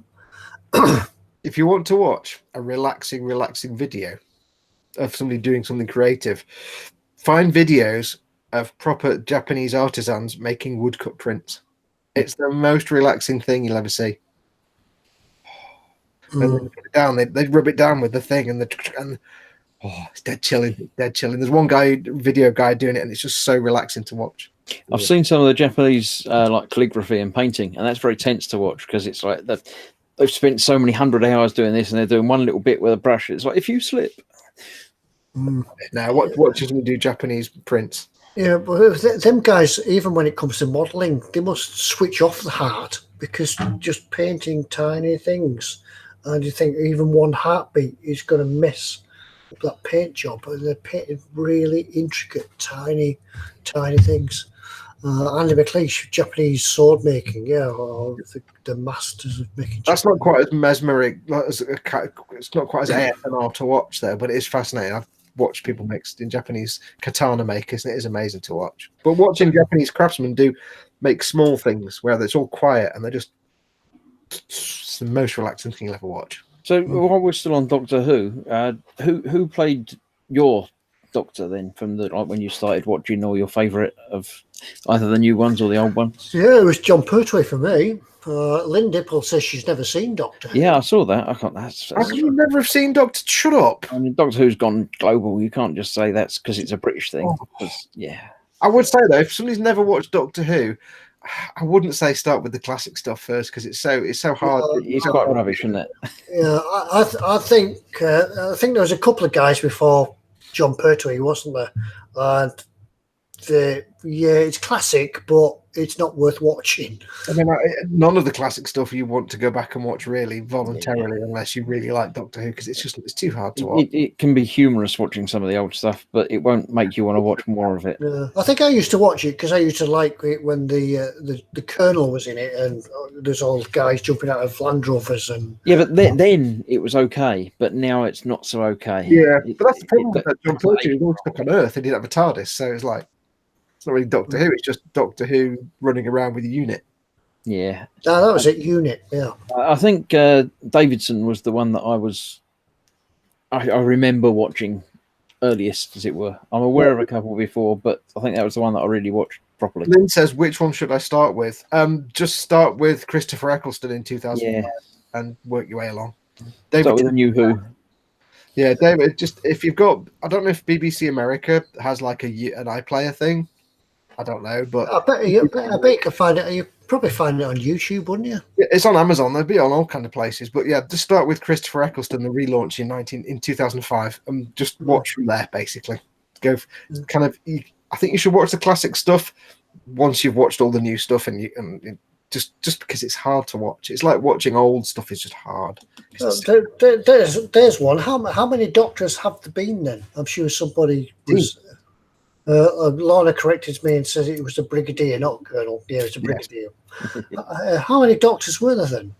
13. It's 13 now, isn't it? Or 14, yeah. Is it? Well, this is where it gets difficult because there's which ones do you count? Yeah. Yeah, I take it you don't count the ones in the feature films then. Yeah.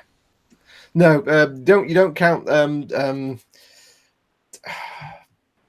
the Day of the Daleks. Well, no, not that one. The one that he did just to film.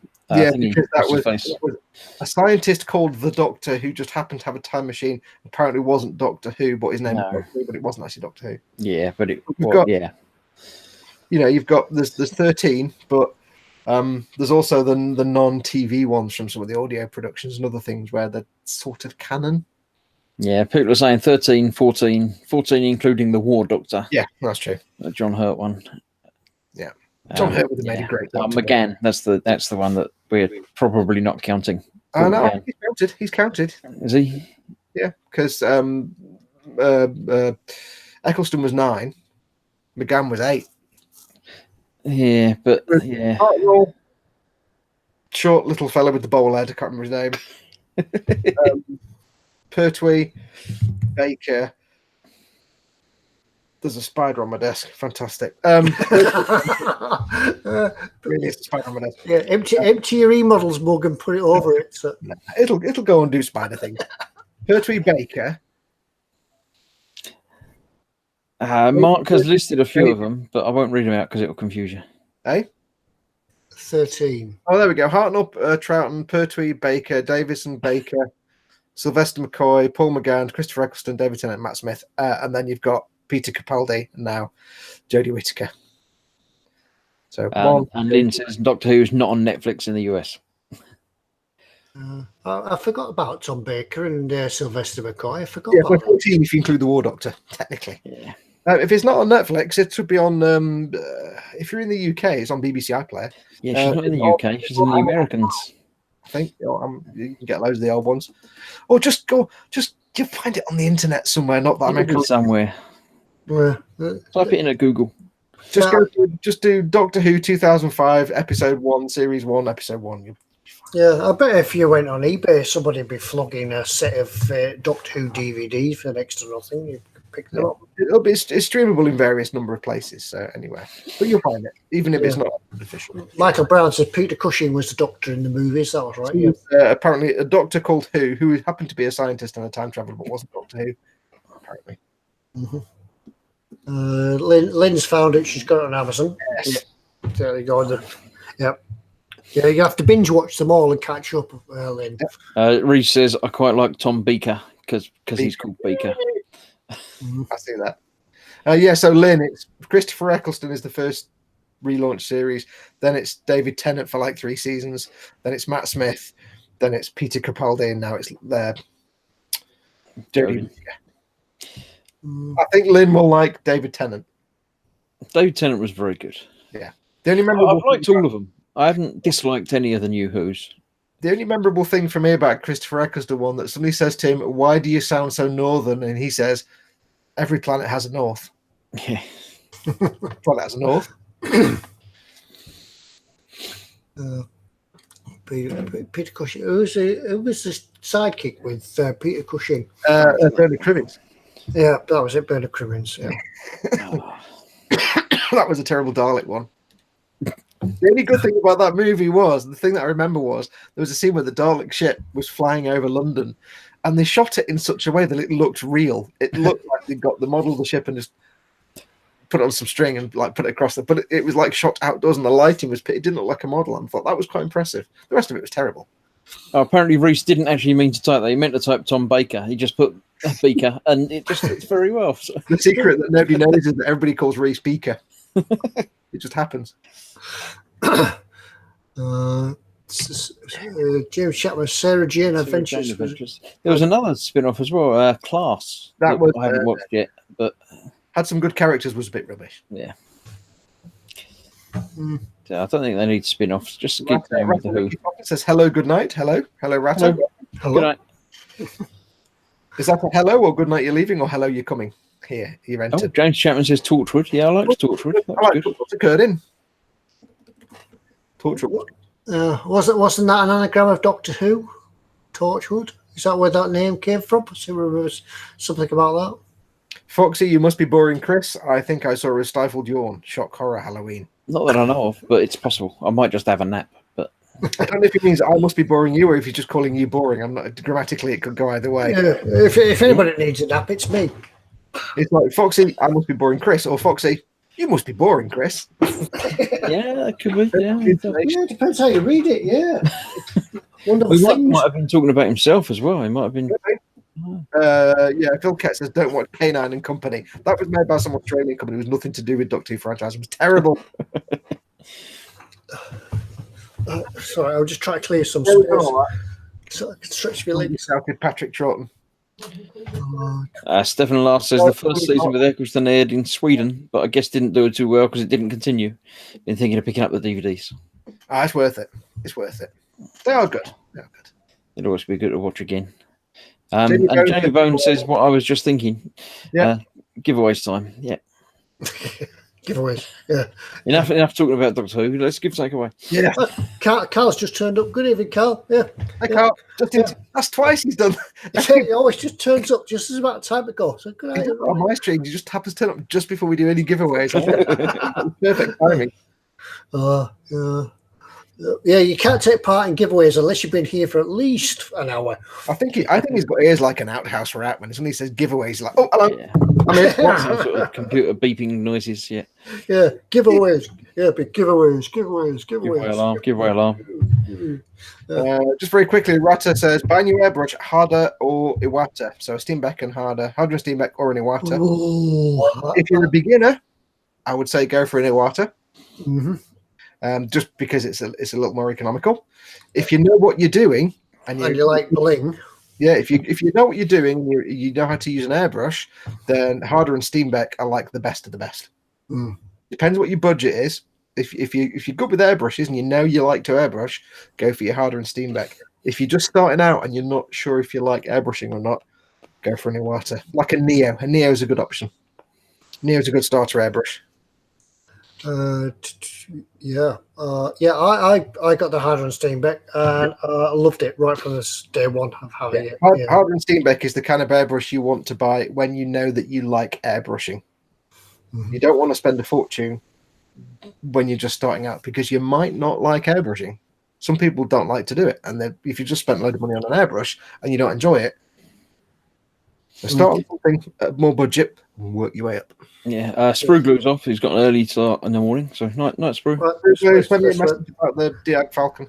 Yeah, but once you find that you do like airbrushing, a lot of people do as well, it will just change it will just up your game straight away.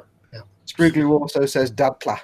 Yeah. And Anders says classic style airbrush or a trigger. I would personally say trigger. I prefer a trigger as well. That's the Iwata TRN1. I like this because I get cramp in my hand. This is a natural position for your hand. Oh, we've got Ted's escaping. Quick, someone catch Ted before he falls. This is a natural position for your hand. This isn't. Do that for 20 minutes, you get pain in your hand. Do that for 3 hours, you don't get any discomfort. It depends on your personal. If you've got limited hand mobility, I'd recommend a trigger like that because it really is easier to use. What are you doing, Ted? You're destroying your office there. I have, yeah. I just realised that this airbrush was all the way up there and I had to stand on the chair. Well, you didn't have to get it. It would have been all right. As I stood on the chair, I realised it had a big, deep cushion on it, so I put sang. What's going on? Yeah, so the ambulance. I've just seen somebody fall off a chair. Can you turn up anyway? Hello, can you send an ambulance to Barrow Furnace, please? Yeah, we don't know exactly where, but it's on the internet. I think I know where, but I think I've still got Ted's old address, so it's been a bit rubbish. Andy McLeish says, Ted, don't scare us like that. Yeah, And really. Lewis says, that sounded expensive. Yeah, Ted, Lynn your says, sound's Ted, gone. don't do that. Ted, your microphone's gone. Did you put mic? Ted? Oh, dear. Ted, we can't Ted, hear you, Ted. press your microphone. Broken it again. Your microphone's gone. Well, we're waiting for Ted to come back. Dave Cardboard says, how to trigger airbrushes control air paint flow. The first bit of pulling the trigger does the air, and then the next bit does the paint. Yep. I'm Yeah. If you go on a trigger brush, are you back yet, Ted? I'm back. There we go. You're back. Yeah. If you look on a trigger airbrush, the trigger stops there, and then you get some resistance, and you can do it further. That little bit there, where there's no resistance, is just air, and then you do it further for paint, and you can adjust how far it goes back with the little widget on the end. Mm-hmm. So, for example, it goes, that's just air, and you get it just stops naturally. You go clunk, and then the spring is there, and then you have to force it to get the paint coming through. So it's dead easy. If you want to, so if you're air drying something, this is why I love these. If you've got a button airbrush and you want to just air dry something, you've got to push the button down, but make sure you don't move your finger, otherwise you'll get paint coming through and knack your model. With this, you just do that. You can hold it like that, and no paint will ever come through. I love this. I would never use a button airbrush again, ever. It's so much better. Timber asks, if paint is spitting from an airbrush, would it be air pressure related issue or paint thinners related? More likely it's going to be down to air pressure or a dirty airbrush. It's not getting a clean flow of air through your paintbrush, through your airbrush. Check that all your seals are tight as well. Sometimes with this one, if I don't tighten the nozzle down fully, it'll spit and blow and bubble. It's generally the paint's too thick, or well, that's basically what it is. But that either means it's too thick because you've not thinned it enough, or it's too thick because your pressure's not right, or one of the seals isn't on properly. So it just means it's too thick. But that's either thinning it, putting your air pressure up, or making sure all your seals are on. Or if you used it before, if you're using it before and it was fine, as Carl's pointed out there, I've said, it could be dirty. It just needs cleaning properly. Give it a good scrub. Ratta says the trigger is fireable. I don't know what that means. My apologies. Digger says, how much was that, Foxx, and what model is it? This is the TRN1. It's the Neo 40 water TRN1. I've just looked up on eModels. They don't have a TRN1 at the moment. They have the TRN2. That's which is the side feed version, which eModels are doing for $143.99. Yeah, I think this is about the same. It's just the difference is it's the gravity feed. Instead of the cups on a slightly different place. Yeah, the side feed of the cup is here on the side. It's a bit more tougher to clean, but it's absolutely fine. It's just a bit more fiddly to clean. This one is the gravity feed. Actually looks like it comes with a few things. Yeah, but it's the Neo 40 water TRN for November. I'll put it in chat. Hang on. Water TRN. Yeah, as ever though, the side feed is the TRN2. Martin Proetti. Hello guys, just watched to say I love the live stream and never get it live, being about 5 hours earlier. So it was an exception today, and and the clocks have gone back. So welcome to watching live. Yeah, welcome. Anders Eriksson says TRN1 is 0.35 needle, TRN2 is a 0.5 needle. Oh, I didn't know it was different nozzle size. Don't know that. Yeah, but as with all airbrushes, and eModels sell all the parts and things now. So if you buy one model, you want to change it a little bit, buy a new needle and nozzle, you can get all the space from them as well. Retta says clean with acetone, right? Not necessarily. If your airbrush isn't solvent safe, acetone will destroy your airbrush. Mm-hmm. If you use acrylic paints, just use a normal airbrush cleaner. Or if it's a solvent-safe airbrush, you can use isopropyl alcohol or strong alcohol solvent, things like that. If you use water-based paints, you use airbrush cleaner or isopropyl alcohol. If you use enamel paints, use isopropyl alcohol. Again, your airbrush must be solvent-safe. If you use lacquer paints, use lacquer thinners. because nothing else is going to clean it. You'll sometimes find that the cheaper range, the cheaper Chinese copies and things that you get off eBay and things won't be solvent safe. So you try and clean them out with acetone and you just wreck all the seals inside. Yeah, so I mean, you can use acetone for some paints, but for most paints, isopropyl alcohol or for lacquers, just lacquer thinners will work. But just make sure it's solvent safe. If it's not solvent safe, you wouldn't be using anything like enamel or lacquer paints anyway. So just normal airbrush cleaner is fine. Reese is off. Yep, bye, Reese. Right, giveaways, Ted. Yeah, it must be He giveaways. keeps not doing it. While you're getting that ready, David Longstreet, has anyone got the canopy mask for the new Trumpeter 124th Stuka D5? If anybody has, let David know and sort out talking to him if you can help him out. As we're about to do the giveaways, make sure you're up to date and dragged over and watching live instead of watching 2 minutes ago, because then when you try and put your answers in, you're going to be behind everybody and you'll be upset. You'll be watching Ted fall off his chair while we're all giving we've all seen that. And Ted survived, so that's a spoiler. But spoilers. Drag the thing across to the right side. Do it in next week's episode. In next week's episode, will Ted survive the live stream? Yes. TRN Digger Evans, TRN1 is solvent safe. Mine, I don't know because it's an older one. It might not be, but the ones now are. Yes, they are solvent safe. When you're buying an airbrush, just read the description and see if it says solvent safe. If it doesn't, it probably isn't. Right, good. Right, before we get even more enmeshed in other questions. What we're giving away? What's first up? Do a big sticker or a small sticker or a mug first? Right, you'll have to show the stickers because mine are over there on a high shelf and I'll have to stand on the chair again. Oh, God, no. Go and get your stickers, Ted. Go. You just want to watch me fall. No, just a little bit. Get Ted a set of precariously wobbly ladders. When I go to hospital now, it's you again. Yes, what are we doing? Should we do small stickers to start with? Small stickers. We have some small stickers available for your stickering pleasure. For your small sticker needs. Yep, that's it's one of them. Yep. One of them. Yep. No, over there. Not one of them. Not one of them. No, they're one of them. Right. The first question tonight then is from Andy McLeish, who has sent his address in. Yep. Now we know where you live. Today's question is spelled like QWESTION. Question, which is the way I would spell it. Says, hello crew. Today's question is, is everybody refreshed? Do you think everybody refreshed? I think they're probably up by now, yeah. Yeah, right.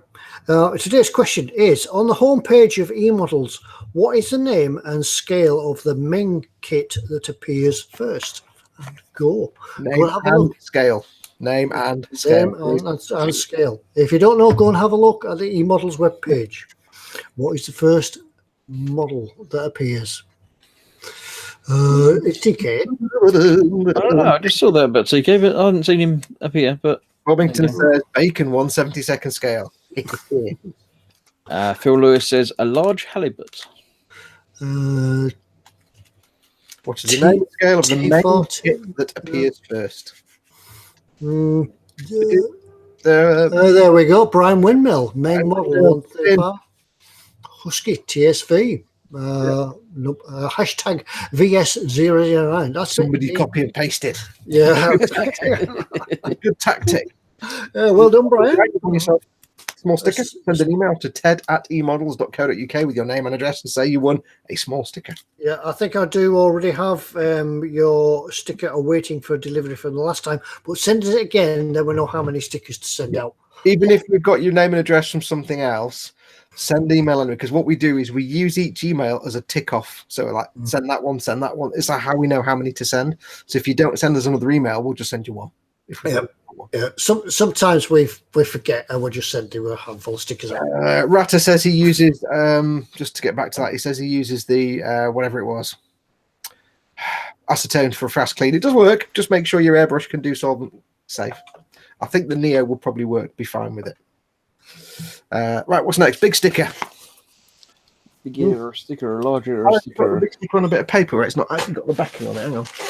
I should have. I have one stuck on a booth. No, we don't. Yes, we do. Brian Windmill's being honest. Yes, he did copy and paste. Yeah. We don't I've mind. got it on a piece of paper, but I can't find it now. So what are we doing now? We're doing Big sticker. A big sticker. It's also a sticker. Yeah. Is somebody else asking the question? Yeah. Oh, okay. I shall do. It's all right. I've just read them all. So. Question. Yeah. Okay. Ready to win a big sticker? Here we go. Chris Balchin, who I think is taken over from Joanna for this week for the science question. Yeah. I said, not seen Joanna. It basically says, what is the chemical symbol for gold? Go. Go. Yes. What is the chemical symbol that you see on your periodic table for Oh. gold? Die golden Gefahrten. Do. Golden Gefahrten mit the shining, the spending, the golden bling. Yeah. Tim Roberts. AU. Yes. AU? I can't remember what AU is. It because it augmentum or something. I can't remember now. Anyway, yes, AU is the symbol for gold. Yeah. Tim Roberts should be the first one. Send an email to ted@emodels.co.uk and you just say, I have won a big sticker. Yeah. And we'll send you one. Yeah, good. And now finally, all we've got left to do now is the mug. Now, I've got the we mug. have to remind everybody that as far as we know, they're still out of stock of the mugs. So don't worry, your name will be put into. They have a little pile of the bits of paper saying "Send Bob Smith a mug," so you'll be on the backlog waiting list, basically. Yeah, it's one of them sort of points on a piece of wood, isn't it? That James has that it slaps your name down. They worry me because if you're walking past the counter and you slip and your head goes, wow, it's like a joking moment. It's not right. Mm. Yeah. So yeah, they're out of stock at the minute. So you might be waiting for a bit, but we're getting more in. Don't worry. So Stephen Hill Davis says it's Ulrich Goldfinger. Was it? So who's asking the question? I can't believe I just tried to press the chat button on my computer monitor. Yeah, it doesn't work. That doesn't work. It's not an iPad. Gosh darn it. Should I do the mug question? Yeah, go on. Yeah. I'll do them. Yeah, it's about time. Model says the shop is in the potteries. How can they run out of mugs? Sure, it's not a pottery. Right. I must admit, I wasn't paying attention to. That's to clarify. You is for aurum, the Latin aurum, which is Latin for gold. Okay, that makes sense. Right. Chris Balchin, by the way, you didn't include your name and address in your email. Yeah. So now that we've read all the emails, Chris. I can say which one have we done? I can see that one. I remember that one. We've that one. Not done. Haven't done the top one. Top one. Shall I do the top one? Oh, Yeah, that one that's just popped up as being unread. Yeah, not done that one. I'll do that one then. We have a question from Lynn. Lynn Dibble's sent in a question, and it's not a difficult question either. It's quite an easy one. She says, seeing if anyone is paying attention. Hang on. What did Foxx have on his hat? Go. What did I have on my hat? Now, no rewinding the video 5 seconds to find out what he had in his hat before he took his hat off. Lord Barkley is straight in with a red poppy. Yeah, indeed. Which side was it? Now, they could have also got a Games Workshop Hero Painter badge and a 500 store badge as well. Yeah, but nobody can actually see what they are from here. They're just little silvery things. Felix to do a spider. Yeah, and the spider, yeah. Hair, cheese and onion, poppy, hat, poppy, spider. Well done. Send an email to ted@emodels.co.uk and say, please send me a mug. Thank you very much. So he says, a German frog called Lumpet. Lumpet. I like the sound of that. So yes, you'll be on the waiting list. They need to get some back in stock. So might take a little while, but you'll get one. Don't worry. Yeah, I just wondered if there'd be a version 3 mug. These are version 2. Maybe they're redesigning it. Yeah, we never know. We never know. We could have a version 3 mug. We'll just say, your one-stop shop for all your model, or maybe we'll just say, make something awesome. It might be one that says, watch Monday nights live with Ted, Foxx, Chris and I. Yeah. With Ted, Foxx, and the other bloke and I. You could we could each have our picture put in the bottom, couldn't we? And you could impress your guest by the time when they finish the tea, or Ted appears at the bottom. We could have each other's picture in the bottom, and that would be. Yeah, one of us appears, but who could it be? Those heat-resistant mugs where a picture appears when it gets hot. Yeah. LD says the version 3 mug will have a pallet on it. It could be a picture. James Chapman says, is that a huntsman I see crawling behind you, Fox? Could be, but we've reached an agreement. He doesn't eat my dinner, and I leave him alone. I've decided the version 3 mug should be a picture of Fox, and as it heats up, his clothes come off. No, we got that. Only if you use for cold drinks, then. That'll be a big mug. Yeah, Fox will appear in a mankini, lime green. Oh, that's Oh, no. I think everybody's turned off now. Yeah. Well, Bartley III says, Fox, have you done a 40k building? And if so, what colour would you do it? No, not done any of the scenery yet. But you could. Apparently, all the little blingy, shiny bits are still gold. If it's an Imperium building, there's still gold bits of gold trim. Aren't all the buildings all knackered and falling down and stuff? They are new buildings. Bits are, it's stone colours. Some of them are metallic. Just go wild with it. But there's still gold bling. There's always gold bling. The Aquilas are always gold. It's always gold. Looks like we're putting sending everybody to bed with nightmares now about you appearing naked on a mug. All right. I need to agree with that. We did say this would be the Spooky Edition. That's right. Yeah, not the one where scaring people. Yeah. He asks if on the 40k building would the main bit be cream or brick, whatever you fancy. Can be whatever you want. Often it's like plaster coating over, but sometimes the metal. So whatever you fancy. So next time I'm in Kendal, I'll have to have a look in the Warhammer store. We'll peer through the window, otherwise I'll get lured inside. And there's no such thing as peer through the window, Ted. It's fall into the door with all your money falling out. Do you think they'd spot me looking and send the men out just to grab you and put you in? Yeah. You have special glass in the window so that when you lean on it, it disappears and you go, "Oh, I'm in the store and all my money's fallen out." Spruce Surgeon's just popped in. Welcome all. Hello all. Phil Kent says he's just noticed the title says Spoopy Edition. Yep. Yes, we knew that. No, Spoopy. It's an old internet joke, Spoopy. All aboard the Spoopy bus. Right, it's getting up to about finishing time, and I've got to go and call an ambulance because I think my leg's starting to bleed now. It's bleeding quite badly. Yeah, time for a good week. Right, so I think we've done everything for this week. We're giving everything away. Don't forget, get your pictures into the eModels gallery for next week when we will be looking to pick a winner. eModels.co.uk/gallery. Hopefully we'll get our trips to the post office and get your stickers sent out this week. So if you've been waiting a week or two for your stickers, they should hopefully be arriving soon.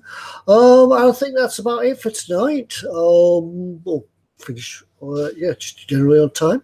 Unless there's anything else from anybody, any pressing last orders, please. Last orders. Just check the eModels email bag.